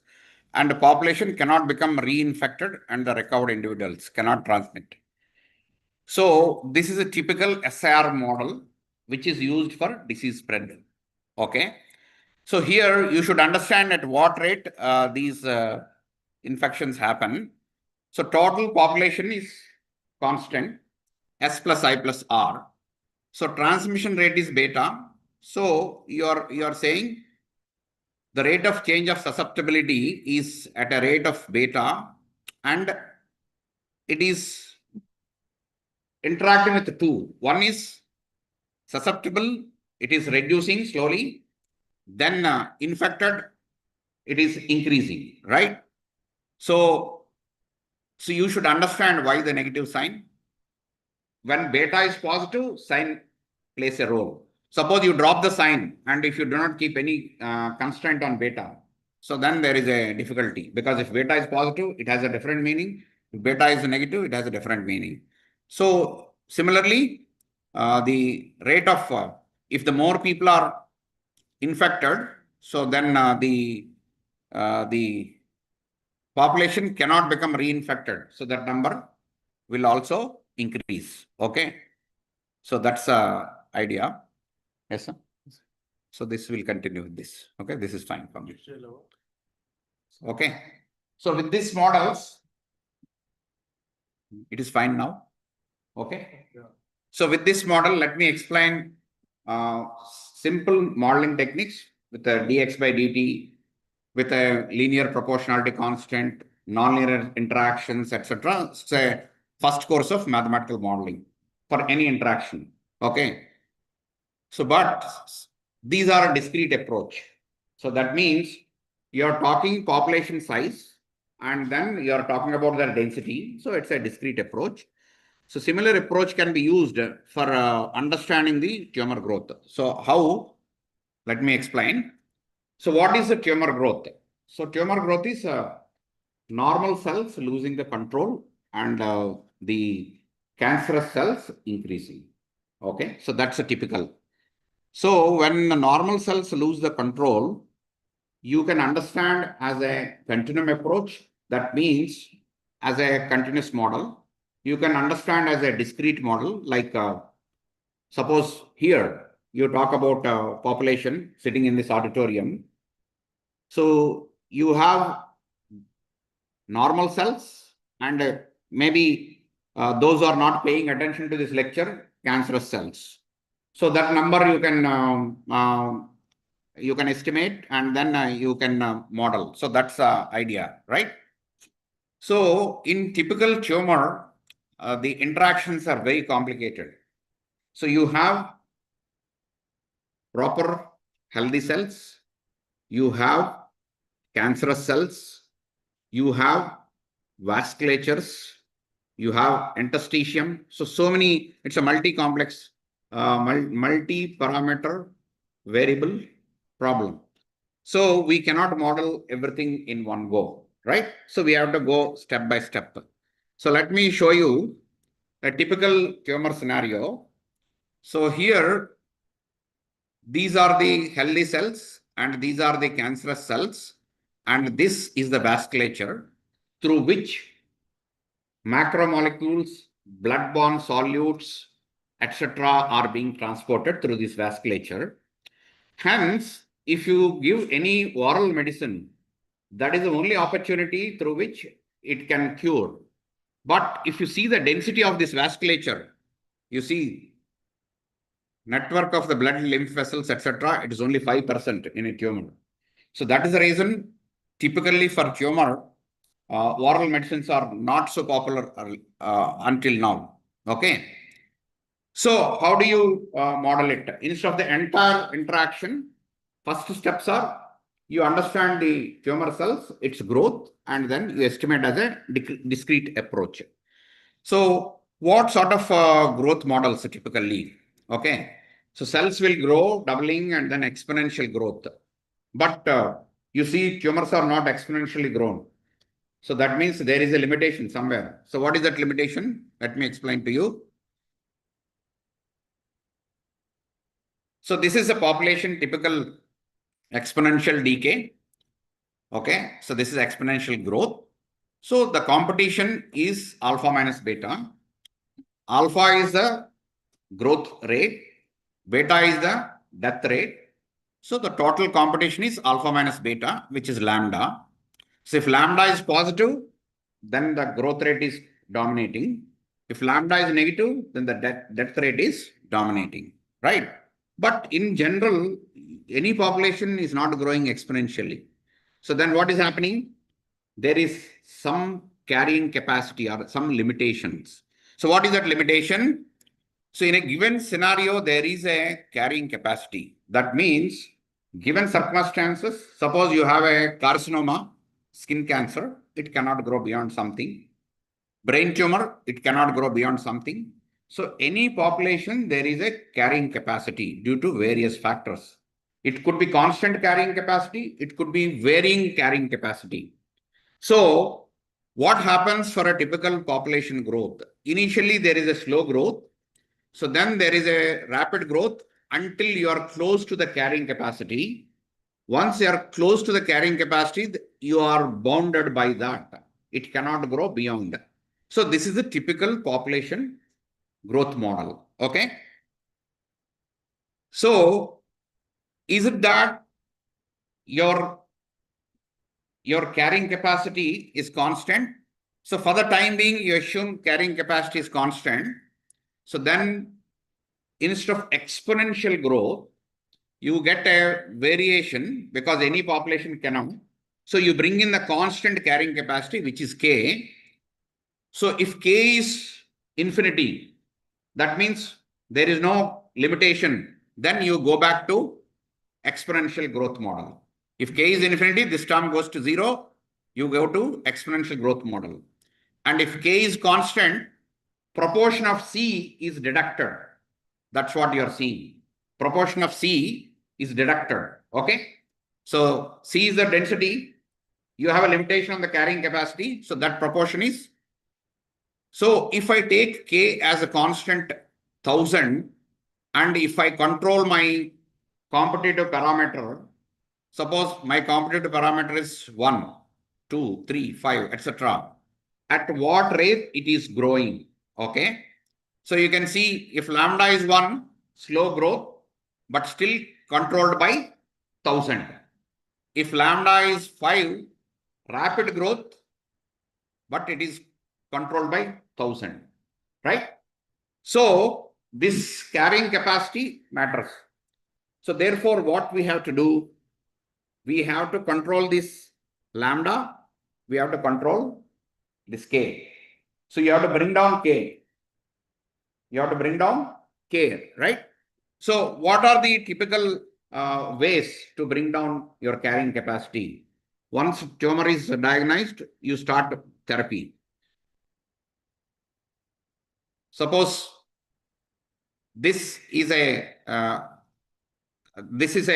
you start the therapy. So rate of angiogenesis stimulation, rate of inhibition due to previously generated vasculature. Because in a tumor, you have previously generated vasculature, and then there is an angiogenesis stimulation. So they compete. So this could be one model which will control the K. Earlier model, K is constant. But now what you are saying, no, your K is not always constant. It depends on multiple parameters. What are the parameters? You have a nice, suppose you take a brain tumor. So maybe the area is large. So it has a capacity to grow. But if you take a carcinoma, skin cancer, the area is less. So the capacity is less. So it depends on the angiogenesis stimulation and also rate of inhibition due to previously generated vasculature. So you can control this, the dynamic carrying capacity, and then include in your model. In addition to that, you start a chemo. So I put a negative sign because chemo is always to kill the density. So the carrying capacity is getting reduced at this rate with a dynamic time-dependent chemo. As the time goes, you are getting improvement. So that's a term, okay? So what sort of the integral kernels, etc. So this will be fixed based on clinical practice, etc. So I don't want to go into those details, but the idea here is instead of constant carrying capacity, we have a varying carrying capacity. How the carrying capacity varies, it depends on the typical angiogen stimulation, then inhibition, then chemo. So now, if your K is varying, you cannot use this simple model. You have to supplement a coupled model. First equation is dC by dt. Since K is varying, dK by dt, you have to solve this system simultaneously. So it's not a straightforward case. Okay. So these are some of the toy cases which we have experimented. So with some lambda and then some angiogenesis stimulation.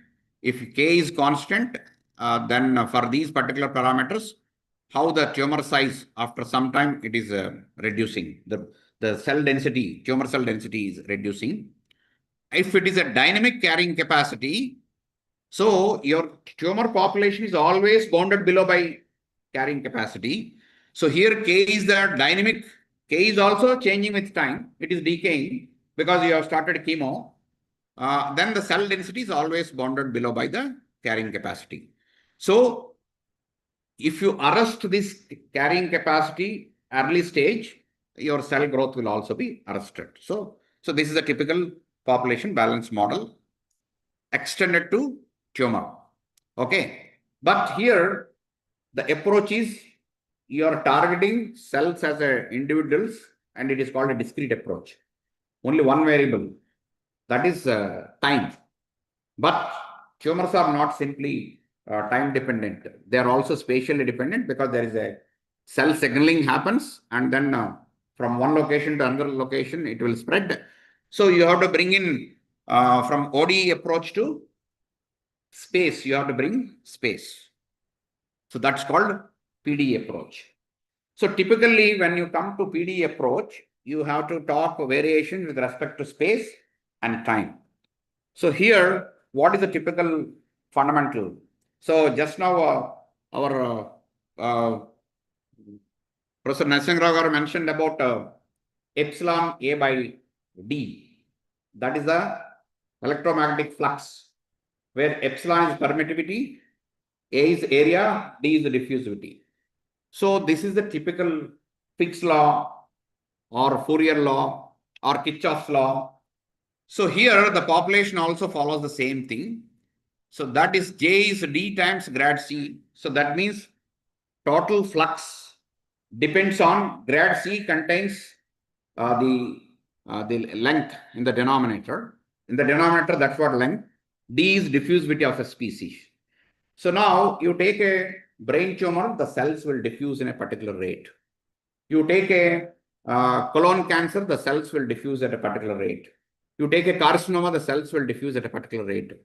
So it's a typical diffusion and a proliferation. Proliferation is self-production or self-killing. So now you are bringing, because the diffusion is coming into picture, there is a spatial variation coming, because diffusion from one location to another location. So the rate of change of population is balanced by the total diffusion flux plus net proliferation. Now, what is the flux? It is following the Fick's law of diffusion. So what do you mean by that? Suppose my length, I'm estimating the diffusion of molecules, cells between this length, right? And the radius is same. So then what will happen? It simply depends on diffusivity.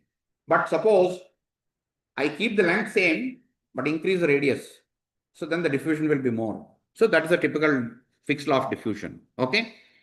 So if my diffusion is non-constant, then you will have the variable. So that's more complicated. So diffusion can be spatially dependent. Diffusion can be direction dependent. So if it is spatially dependent, it is called heterogeneous. And if it is direction dependent, it is called anisotropic. So then you have to model. So for example, there are a lot of heterogeneity here. So spatially dependent. So if I want to move, I cannot move at a constant rate because you're blocking. So similarly, it is direction dependent. So this is a typical. So what it says, rate of change of tumor cell population, which is this. It is the diffusion motility of the tumor cells, which is this, and net proliferation. Now, if you want to understand the overall, there is a competition between D and lambda. Okay. So there is a competition between D and lambda.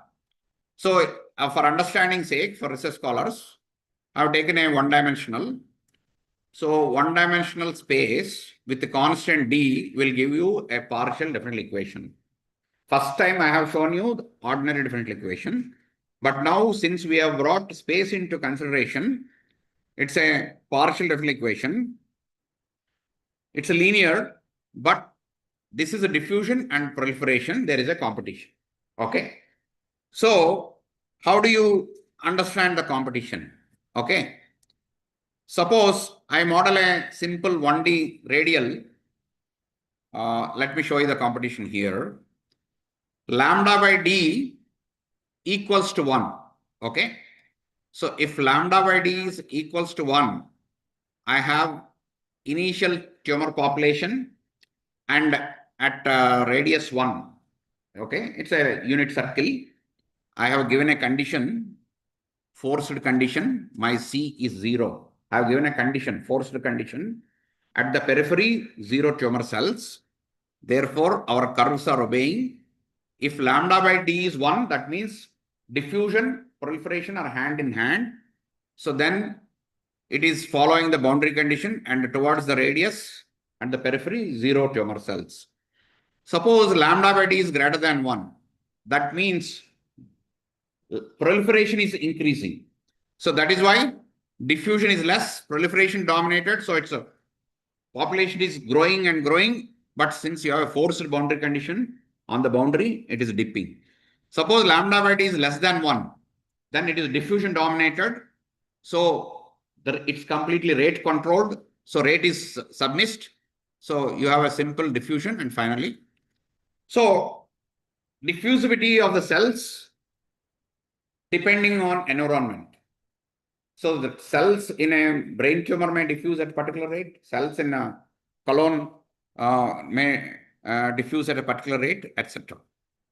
So now, is it that you have only one molecule, tumor cells? Unfortunately, no. You have several molecules in a tumor, several species. So you take here, suppose here we have only one species, but on campus, if you take, we have people and dogs, two species. So similarly, inside the tumor, you have several species. So what are they? So typical cells which are followed some dynamics. So then you have excess H plus ions, they follow some dynamics, and you have extracellular matrix inside the tumor. So these are interacting, and it's now a multi-species interaction model, PDE. Okay.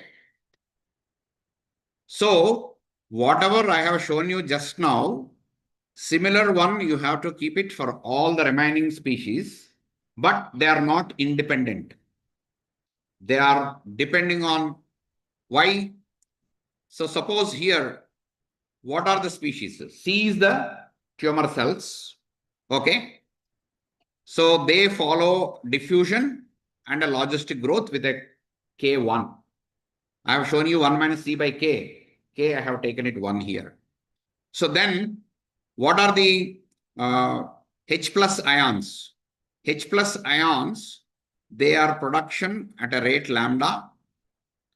But if the H plus ions are increasing, so then cellular matrix will decrease. Okay, so that is why cellular matrix is with a negative sign. So this logistics you have to understand what is the interaction, and then you put a coupled model. So you have to solve. Okay.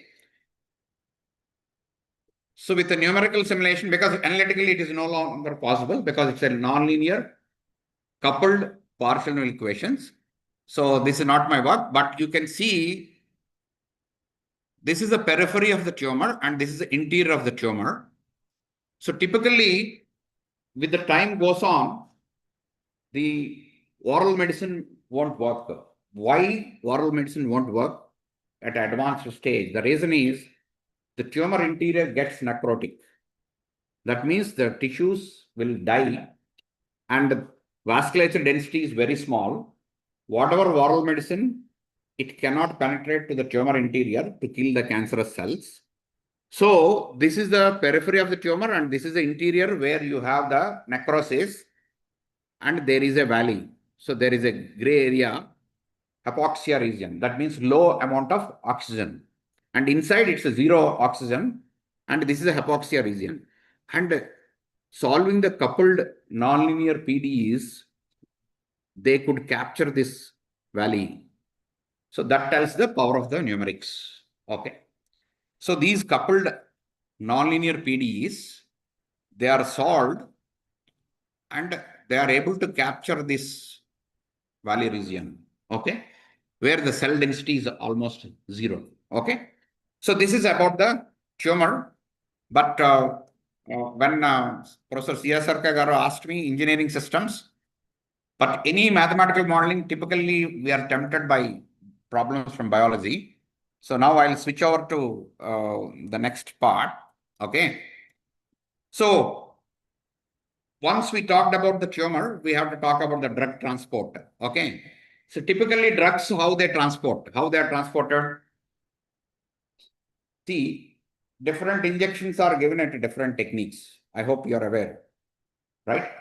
So you take insulin or you take some decomplex injection or some typical painkiller injection. The techniques are different. Why? Why? Insulin, they say you cannot go deep into it. You have to lift the skin and then do it. It's not done directly, right? So it depends on the diffusivity of the molecules and the purpose. Okay. So what is the typical mechanism through which drugs are diffused? So you have a diffusion, which is a natural process by virtue of the molecular diffusivity depending on the medium. Another is convection. So convection is always triggered by some external stimuli. And also sometimes after injection is given, not for every injection you rub, only for some injections you rub, right? So that means you are giving an extra stimuli, that is a convective force you are triggering. So that it goes up to some stage, after that diffusion takes place. So the drugs are typically, they are injected and then they trace. So this is not my work. So how interior the drug is transported, they can see using a chemoluminescence. So it's very easy. So we want to understand inside a tumor how the drug is transported. Suppose you have no tumor cells and then you're sending the drug. So then there may be a problem, right? So we want to estimate the necrosis of the tumor cell. What are the parameters? Because that will tell the diffusivity of the drug. Suppose tumor is more necrotic. Whatever drug you inject, it will lie in the periphery only. It cannot reach the interior, right? So estimating the necrosis is very important. So we have now considered a diffusion, convection, reaction model of a drug. This I have already explained, diffusion model. This is the convection. Okay, convection you are giving with an extra stimuli velocity, right? So suppose example, you take a steady water or a glass of water, put ink drops, it will only diffuse. But you are taking a flowing water, you put ink drops, diffuse as well as convect with the velocity of the water, right? So that is this, it's a convection, and this is the rate. That means there is somebody who is eating inside. So that is the starvation, right? But earlier we have seen the competition between D and K. Just now I have explained competition between D and lambda. But now there is a competition with V also. So that competition we have estimated. And if you change those parameters, anything, suppose the rate of reaction phi is 10, you are almost ready for starvation. If I increase anything more than phi is more than 10, the density goes to negative. Okay, which is physically not, density going to negative, not possible. So that means you are going to a starvation zone. That means there are no cells. Somebody has eaten more. So that is the region. So we want to understand. So we have estimated for a given convection reaction diffusion model, what are the parameter combinations which will trigger necrosis? So that this will give a hint on how do you inject the drug. Okay, so this is what we have. So since as a mathematician, we want to also optimize. So what is our aim? Our aim is concentration cannot be negative. So we want to minimize the concentration. So you are solving now an optimization problem. Minimize the concentration, which is almost equal to 0, subject to some constraint. And that minimization problem gave us an estimate on rate of reaction in terms of other parameters. Okay. So I just want to give you various techniques. So now I'll stop. So this is a creation of necrosis, what we have estimated. Okay. So now let us go to some engineering model. So I think some mechanical scholars, may I know anybody from mechanical engineering? Okay. So typically, let me explain about knee joint. Okay.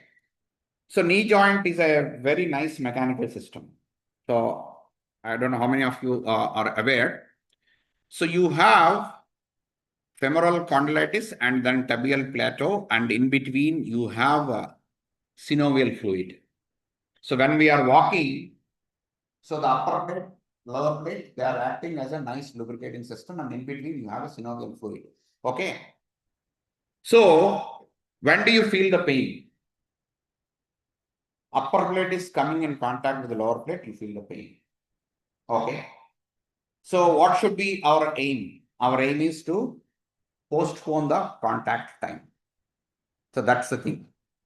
So how you postpone the contact time? So many times people, when they feel pain, so initially there is something called, in Ayurveda, there is something called, if you eat a particular leaf, it will increase the cartilage density, right?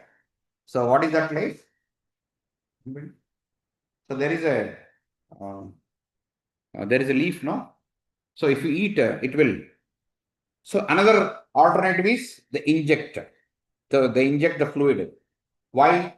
If it is dried up, then the upper plate will come in contact with the lower plate. So then you forcefully inject the synovial fluid so that you delay the contact. So this system is very complicated. So God is great. You see the design of the plates. The tissue structure of each plate, upper plate and lower plate of our knee joint. First layer is superficial, that is horizontally oriented. These are the collagen fibers. Middle layer is very random oriented, and deep layer is vertically oriented.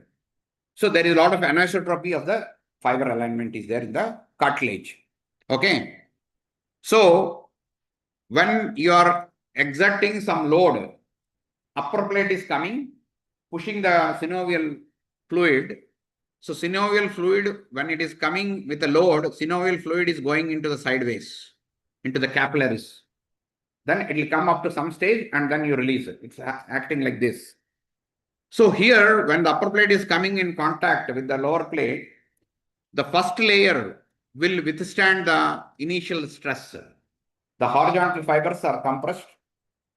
Then the middle layer is randomly oriented, so they will hold the maximum load. Okay. So if this middle layer is damaged, then we are in trouble. Okay. So let me see how do we model this. So I am assuming with a symmetry, I am assuming some random load is coming. It's a time dependent load. This is a fluid layer and this is an anisotropic porous bed. So the cartilage layers are treated as a porous bed. Okay. So porous bed means like a nylon structure, layer after layer, like a sponge. Okay. So, and this is changing, H is changing. So what should be my problem? I want to understand dH by dt. I want to understand dH by dt in terms of the load and in terms of the permeability of the collagen fibers, etc. And I want to estimate the contact time. And what are the conditions which will delay the contact time? I want to estimate. Okay. So any physical system, any mechanical system, you have typical governing laws. Since here I am capturing this problem as a fluid mechanical problem, before I talk about mechanical engineering, I have to talk about the fluid mechanics. So you have a fluid, I want to balance typical, what are the two fundamental laws? The two fundamental laws are balance of conservation of mass. That is the first. Second one is balance of forces. That is a linear momentum balance, right? So I assume that fluid is incompressible. That means the density is not varying. So the first law, this is the typical conservation of mass. Divergence of V is 0. So then the second one is typical linear momentum balance. That is F equal to ma for a fluid mechanics problem. So rho is the density of the fluid. Vf is the velocity of the fluid. P is the pressure. Mu is the viscosity of the fluid. And this is the external forces, G. And what are these? So this is the local rate of change, convective rate of change, and pressure forces, viscous forces. Okay.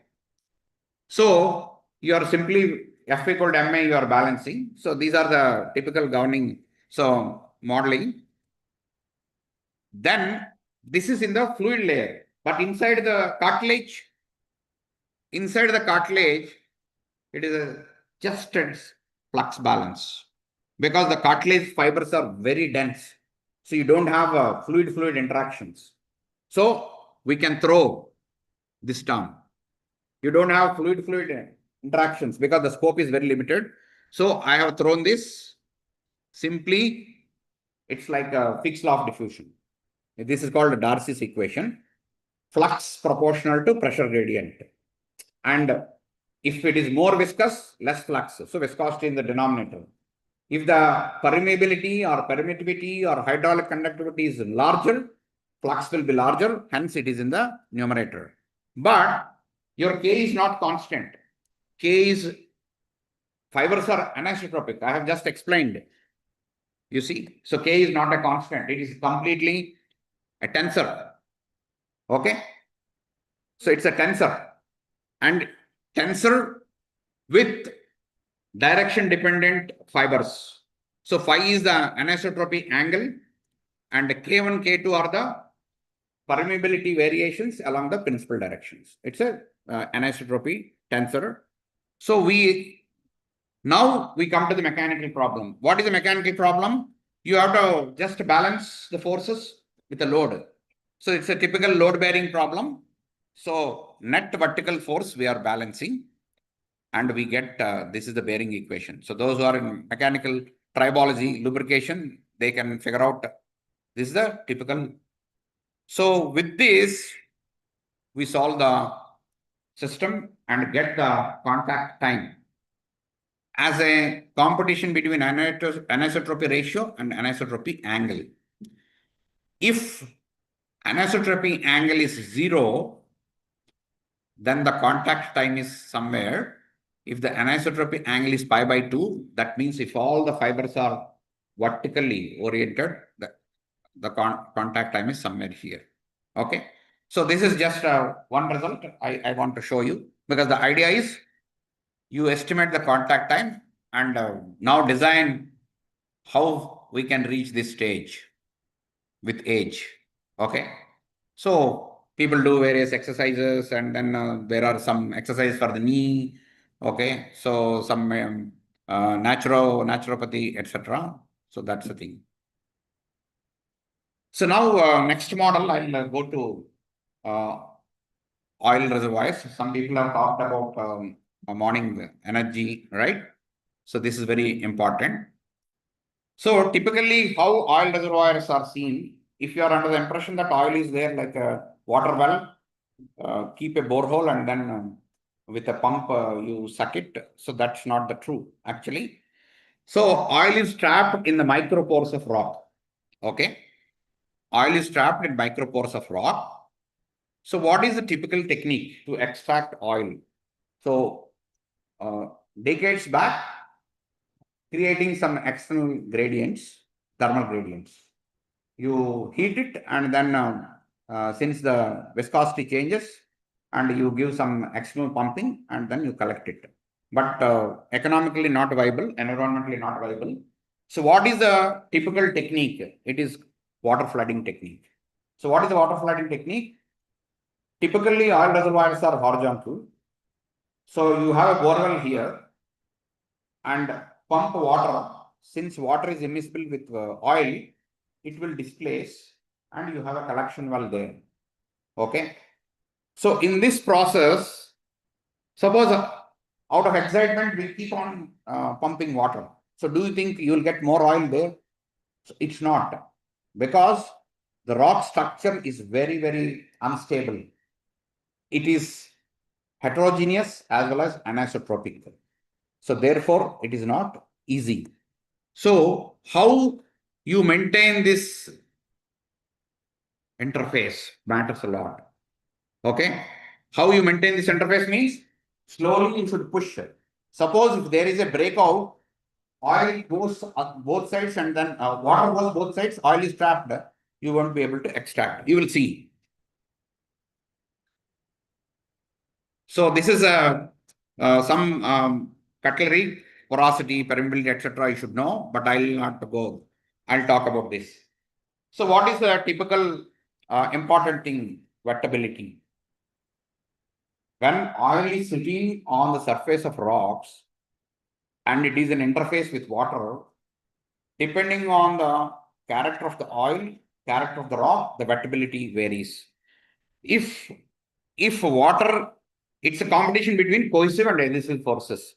If water is attracting oil, then the contact angle is less than 90. It is called water wet. If oil is pulling water, then it is oil wet, and this is intermediate wet. So in enhanced oil recovery, the wettability also matters a lot. Okay. Then, since they are in a very micro pores, it is like between the chairs. So the rock, you assume this is a rock. Between the chairs, you have a pore. So when you put water, push it oil, it cannot go through the chair. It can go through only the gaps. They act as capillaries. So there is a pressure difference between wettable phase and non-wettable phase. That's the capillary pressure. How do you measure? So there is some correlations you have to use. Okay. So you create real scenarios in a lab and then try to understand. First character is heterogeneous. The rock structure is heterogeneous. So what these colleagues have done, you have 3 blocks of different permeability, put one after the other. So then you have a heterogeneous, one block to another block, the permeability is changing. Suppose this is one block, this is another block, this is another block. The permeability here, the permeability here, the permeability there, they are different. Okay. So with that, they have done a water flooding technique, and you see oil recovery, foam and gel. So you can also push with foam, you can also push with gel. Since it's a laboratory experiment, they could do, but in real life scenario, it's very difficult. You see, lot of oil is trapped. The black is trapped oil. After several rounds of water flooding, oil is trapped. So heterogeneity is a killer. Heterogeneity is a killer. So you have to be careful when it is heterogeneous. And what is the typical law here? Same flux, the flux balance, the Darcy equation. So I have already explained in the knee joint. So therefore I'm skipping here. So with this, the saturation, you want to understand. What is the total saturation? Water phase, oil phase is 1. So that is the total saturation. And since it is a time dependent problem, so this is the conservation of mass and this is the flux balance. So it's a nonlinear problem. So you have to solve it. And is the micropores of the rock are stable always? No, they are like this. If you push water, no, it won't displace. Since it is heterogeneous, there may be some advantage. It is anisotropy, there may be a directional advantage. So these are called instabilities, called viscous fingers. So if 2 viscous fingers come and they collide here, then a lot of oil is trapped. So you won't be able to extract it. Okay.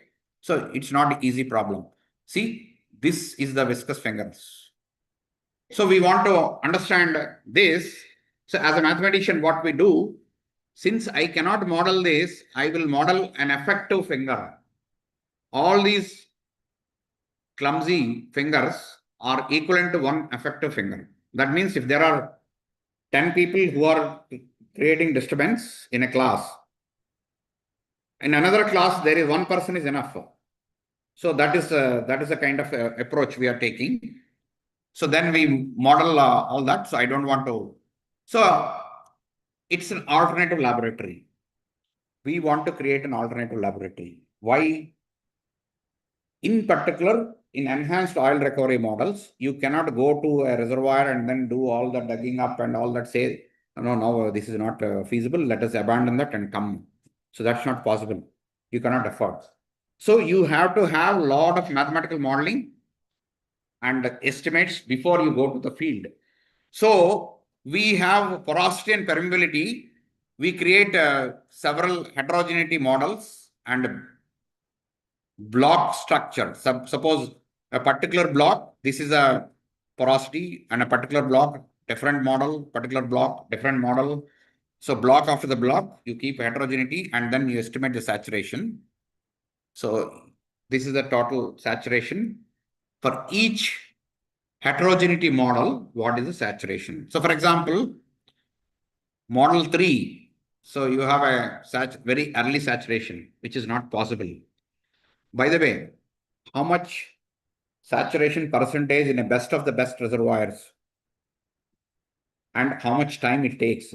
If you understand, we will realize how much fuel we are wasting, because it's the permittivity ratios, the saturation percentage, it will take days and days and days, because the pore size is very micro.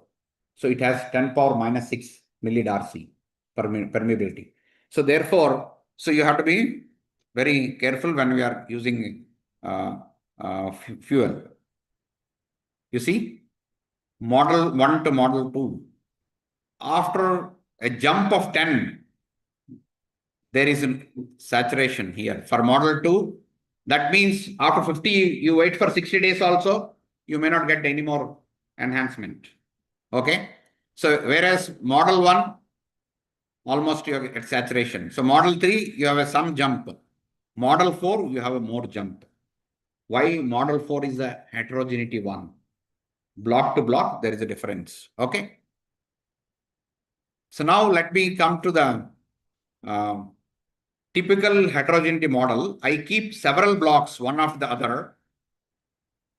So 4 blocks of different permeability, different porosity, and repeat the same block and do something called homogenization. That's a mathematical technique. So what the homogenization will give us? It will give us the complete effective picture. What do you mean? Suppose I'm giving this lecture. Some of them might be browsing YouTube. Some of them might be sleeping. So a person who is here, they may be able to understand, yes, the person is talking, because they are at a micro scale. A person who is standing there, and they might be thinking, oh, this person is giving a lecture and everybody is following. That is a macro scale. So the local disturbances are not observed by the macro scale. The micro scale is the chair scale. Macro scale is the complete auditorium scale. So we want to ensure how the local disturbances, micro scale oscillations are percolated to the macro scale. That is called homogenization. So we do that. And you have to have, when you have 4 blocks, you should have some natural mechanism. One is staircase upward model. That means permeability, one block to another block increasing. Another is staircase downward model. And the third one is random. That means one block, some permeability. Another block. Imagine this wing is some spacing of the chairs. This wing, some other spacing of the chairs. So like that. So we do that. And we understand how this is a micro scale oscillations and this is upscaled model. That means using the homogenization, micro scale oscillations are also observed by the person outside, and they understand, okay, it is not really stable. There are some people who are walking away, who are talking, who are browsing, etc. So that information is passed to the macro scale.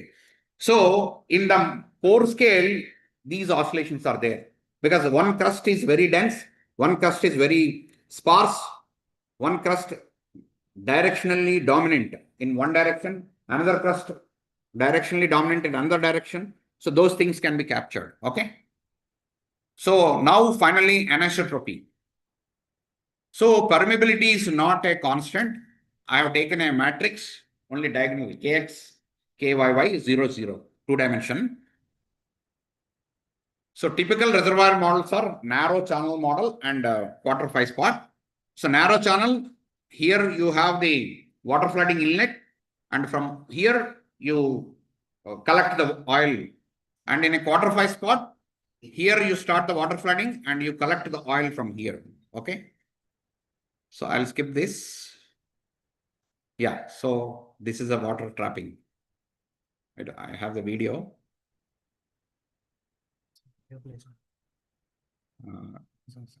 Just to give you Then 2 minutes, sir. I'll finish.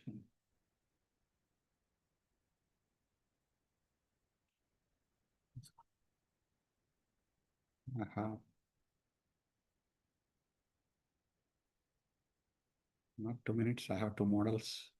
What happens? Yes.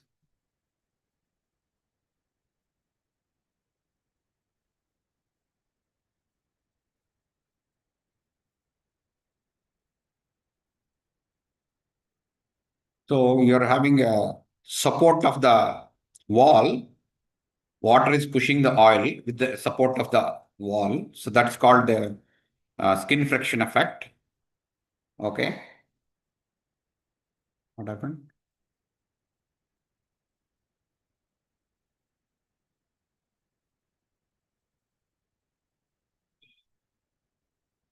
So there is an oil bulb in between. So once you have an oil bulb, you won't be able to. Excuse me.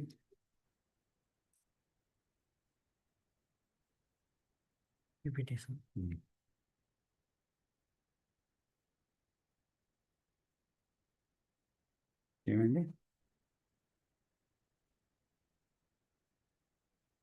Yeah. So this is oil bulb. This is called breakthrough. That means you are pushing, but unfortunately, due to direction preference, water is gone and it merged. So there is an oil trap. So you will not be able to, henceforth, whatever water flooding you do, you won't be able to recover that oil. Okay. So that's what we have estimated. And for each of this, the saturation percentage after 20 days, this is what estimated. Okay. So I think these slides are messed up. So how much time I have, sir? I can stop. Sure. Okay. So I'll take one more example and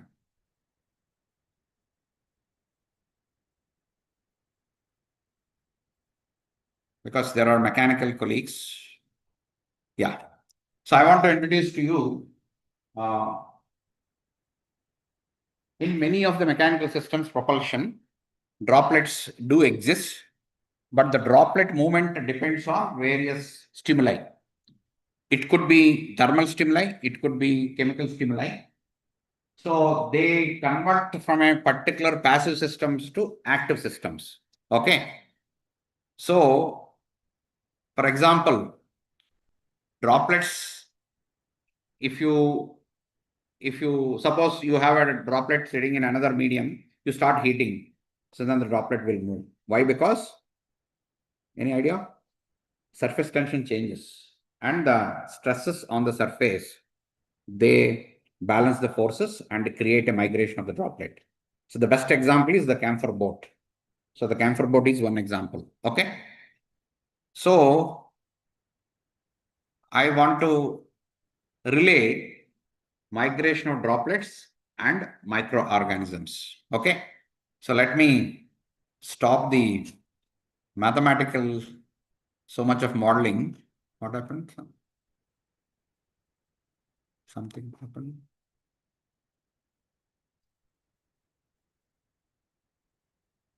I think my PPT is not compatible here.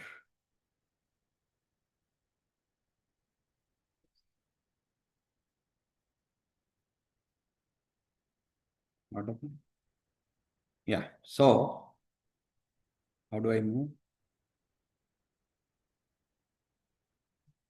So typically, what are the mechanisms through which external stimuli can be created? Suppose you take a droplet and then you throw some contaminant into that medium. The molecules will be accumulated on the surface of the droplet and there will be a chemical gradient created. That is called diffusophoresis. On the other hand, you start heating, so then there will be a thermocapillary forces imbalance and they will trigger the migration. So we want to understand this. So I'm skipping the modeling. What is our final aim? Our final aim is to estimate the migration velocity. Once you understand the migration velocity, you can use it for various purposes. For example, you can use it for controlled drug transport or etc. So you can imagine this is like a chemical concentration, and this is like a thermal concentration in terms of mathematics. Because lack of time, I don't want to go to the mathematics. But finally, we do the force balance and estimate the migration velocity. Okay. So migration velocity depends on, this is a droplet is migrating in a tube, circular tube of radius B and of radius A at a distance B from the center line. So naturally, the tube radius is R0 and the distance from the center line is B, and the chemical gradient parameter is lambda, thermal gradient parameter is beta. So we want to understand the competition. So migration velocity is computed. Okay. Yeah. So this gives an idea. It will create particular swimming patterns. The droplet migration creates a particular swimming pattern. So something is called a pusher, something is called a neutral swimmer, something is called a puller. So it is like so you are swimming like this, or sometimes you are swimming like this. So these kind of patterns are created. So they help in understanding transport dynamics. So finally, I will talk about swimming microorganisms and stop. So typically how they swim. Microorganisms have a hair-like structure on their body, and they beat the cilia and they swim. So, for example, this is a paramecia. You have a hair-like structure. So that is modeled as a wave structure and captured in terms of these spherical harmonics. And we model the microorganism swimming, where suppose you have a microorganism throughout the body, you have a spherical microorganism, throughout the body you have cilia. It is swimming. Suppose you have a microorganism where you have like a bald head, a patch. You might be under the impression that microorganism which has a cilia throughout the body will be an efficient swimmer. You might be under that impression. So what we have done, you take a patch with a patch width theta 1 to theta 2, and we have captured the migration velocity and shown that a microorganism with this optimal configuration has a maximum migration velocity. That means a microorganism which is having cilia throughout the body is not efficient, whereas there exists a microorganism with this optimal configuration whose migration velocity is larger than the migration velocity of a fully covered microorganism. So this is what we have. So this requires a full talk anyway. So then we obtain the efficiency of the swimming, and we have optimized the migration velocity, and that is what we have shown. And that is this configuration. If you take a microorganism with the patch width starting from pi by 4 to 3 pi by 4, the velocity is root 2 times the velocity otherwise fully covered. Okay. So that's a big jump in terms of efficiency, 2.4 times. So this will help us to artificially create active particles for various purposes. So that's what we have.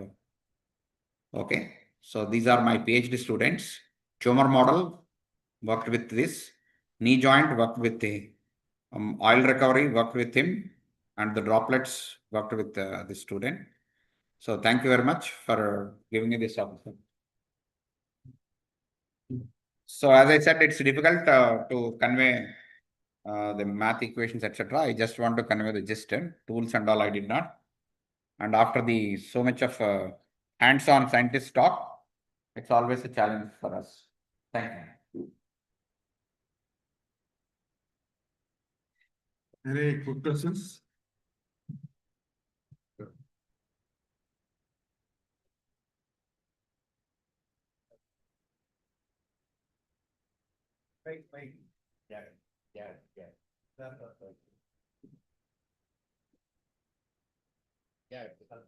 Excellent presentation, sir.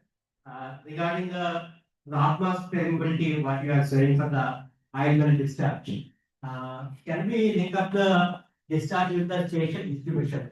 Why I am asking is, like case of a rock mass, it is interconnected with the various fracture zones. We are considering the only the localized permittivity of the modeling.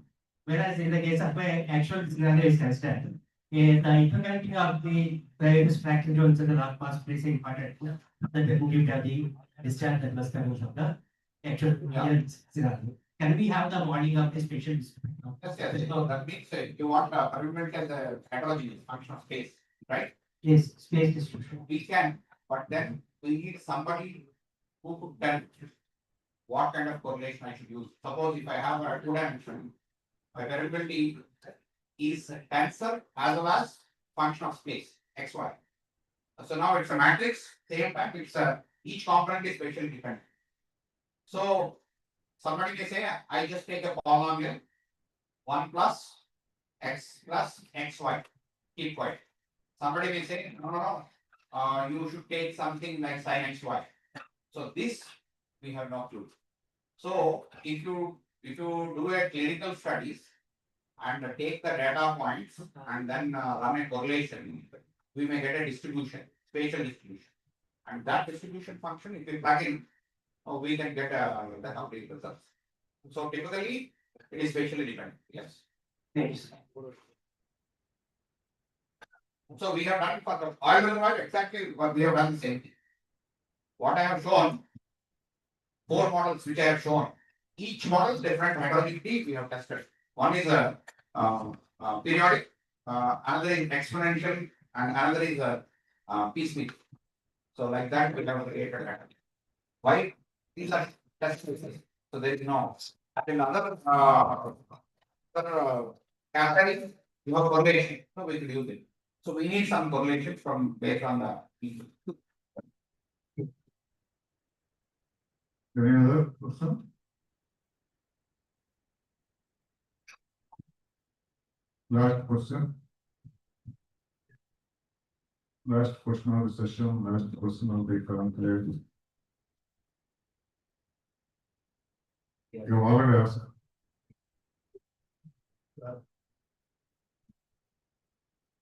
You want to ask question? Give it to me.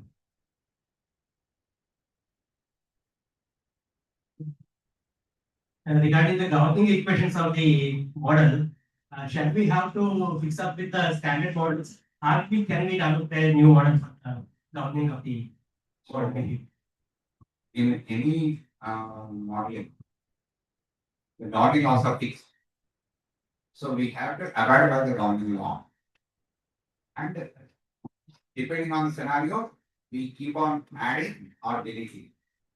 So for example, when I have done the knee joint, within the cartilage, I said there is no viscous interactions because the forces are so micro, fluid interactions are not there. Other just a balance of force.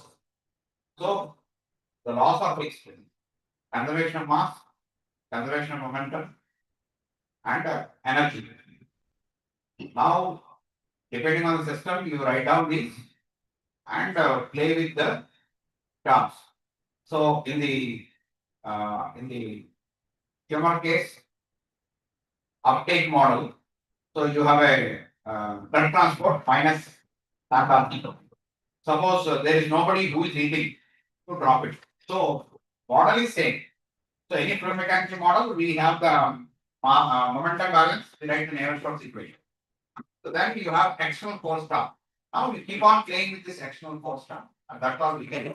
And another way, whether viscosity is constant, then your diffusivity, you have to change it.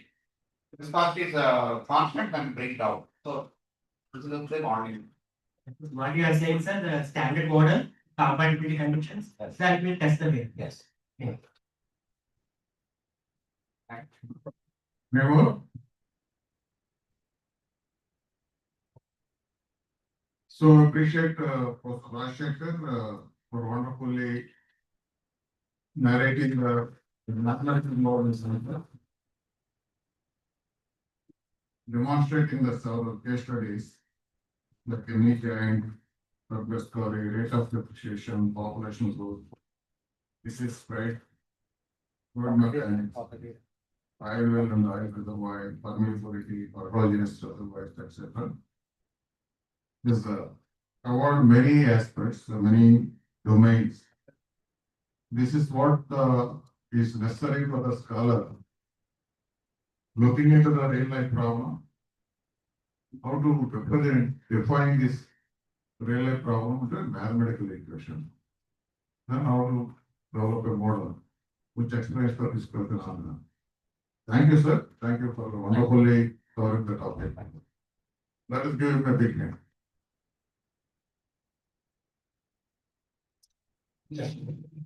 Great session. Now I request Honorable Vice Chancellor sir to felicitate Professor G.P. Rajshekhar Garu, Honorable Vice Chancellor of Andhra University.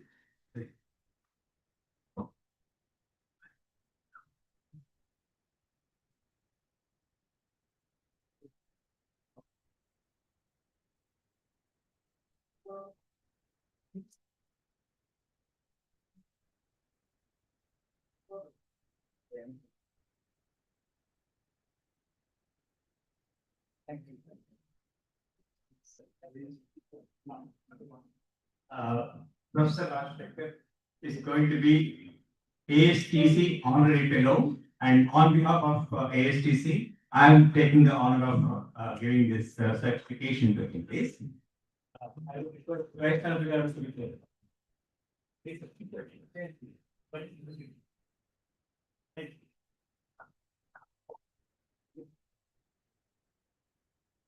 Thank you.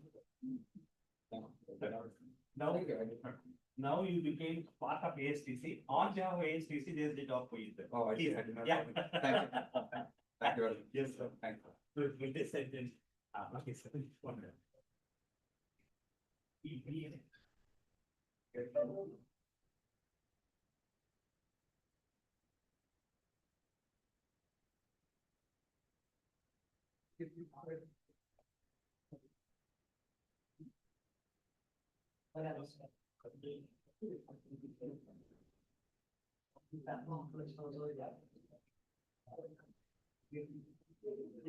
As you all know, this conclave is coming to an end, and it has been an excellent conclave. Yes, sir. And I hope you all have enjoyed it. And you are going with a lot of information loaded, it will be processed, and something will happen. It will definitely make a positive impact in some form or other. And with that, let us all say that it is a grand success. Maybe you can give a standing ovation to the organizers for the right. May I now request Rector Professor Swarnandhra to also to be on the dais. Yeah. Please, 1 second. And on behalf of ASTC AP SG, that is the co-organizers, there is some kind of felicitation, thanksgiving to the host-organizers, JNTUK, and first and foremost to the Vice Chancellor or Professor Prasad Garu, and that will be given by the latest ASTC Honorary Fellow, Professor Rajshekhar.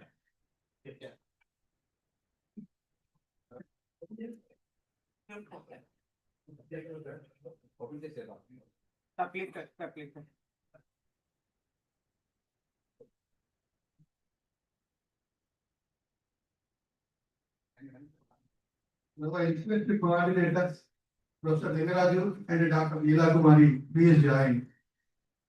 Come on to the dais.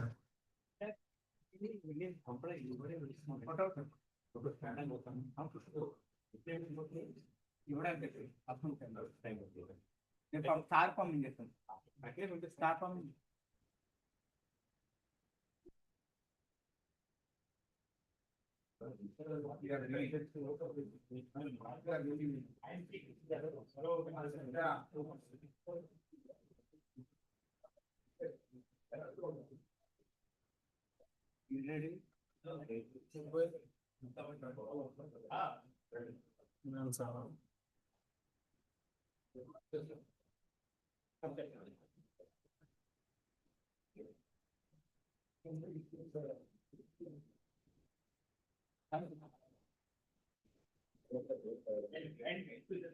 The next one, R.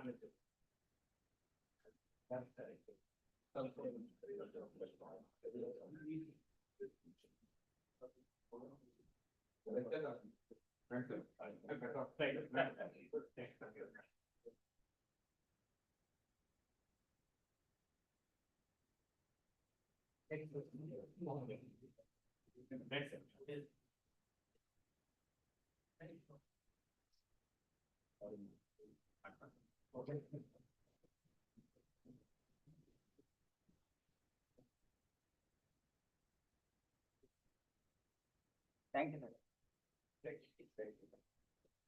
Yeah, together we give once again a big thank you over all the places.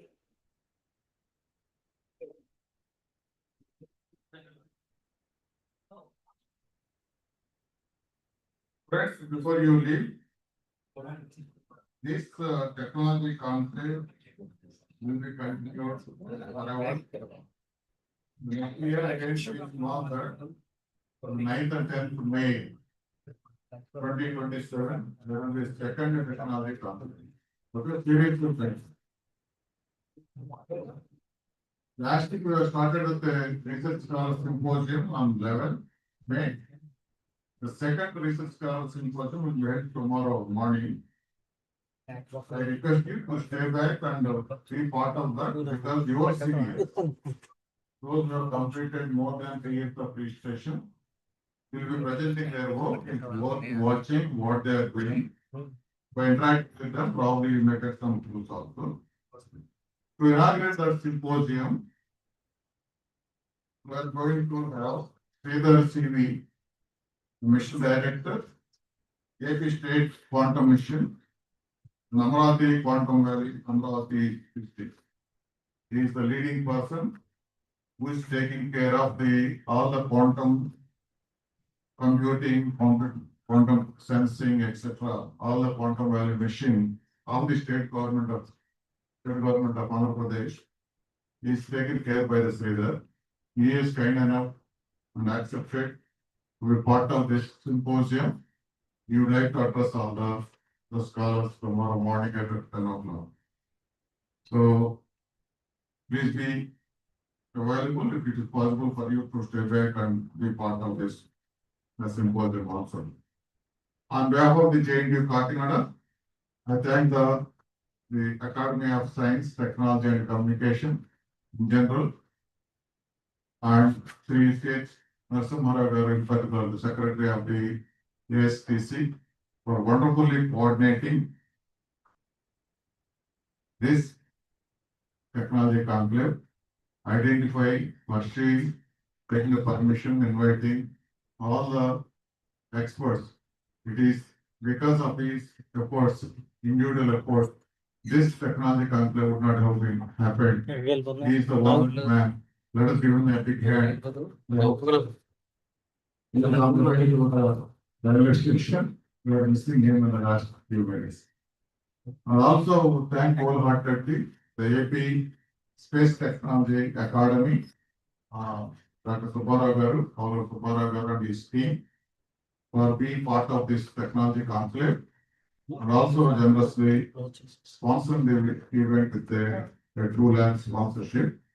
So I think and I hope that these two academies will continue to be in our journey of technology conclave and spreading this message of bringing the top class experts to the research scholars in the place. In the last 2 days, I think we have arranged as 11 topics, 11 distinguished lectures. All these 11 distinguished lectures has given you, open you a wide variety of developments happening several sectors, as I said, that agriculture to space. And you might have found the several research problems. There are plenty of problems.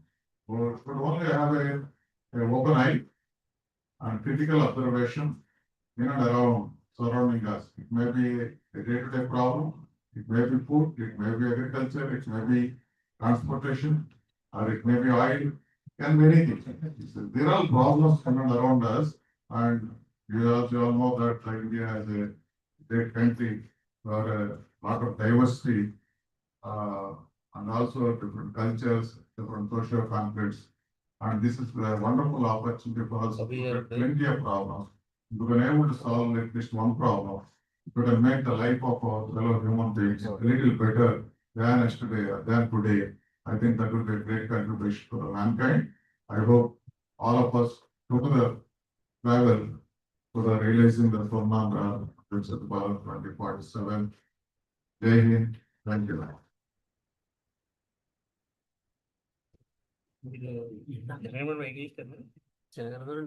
Vehicles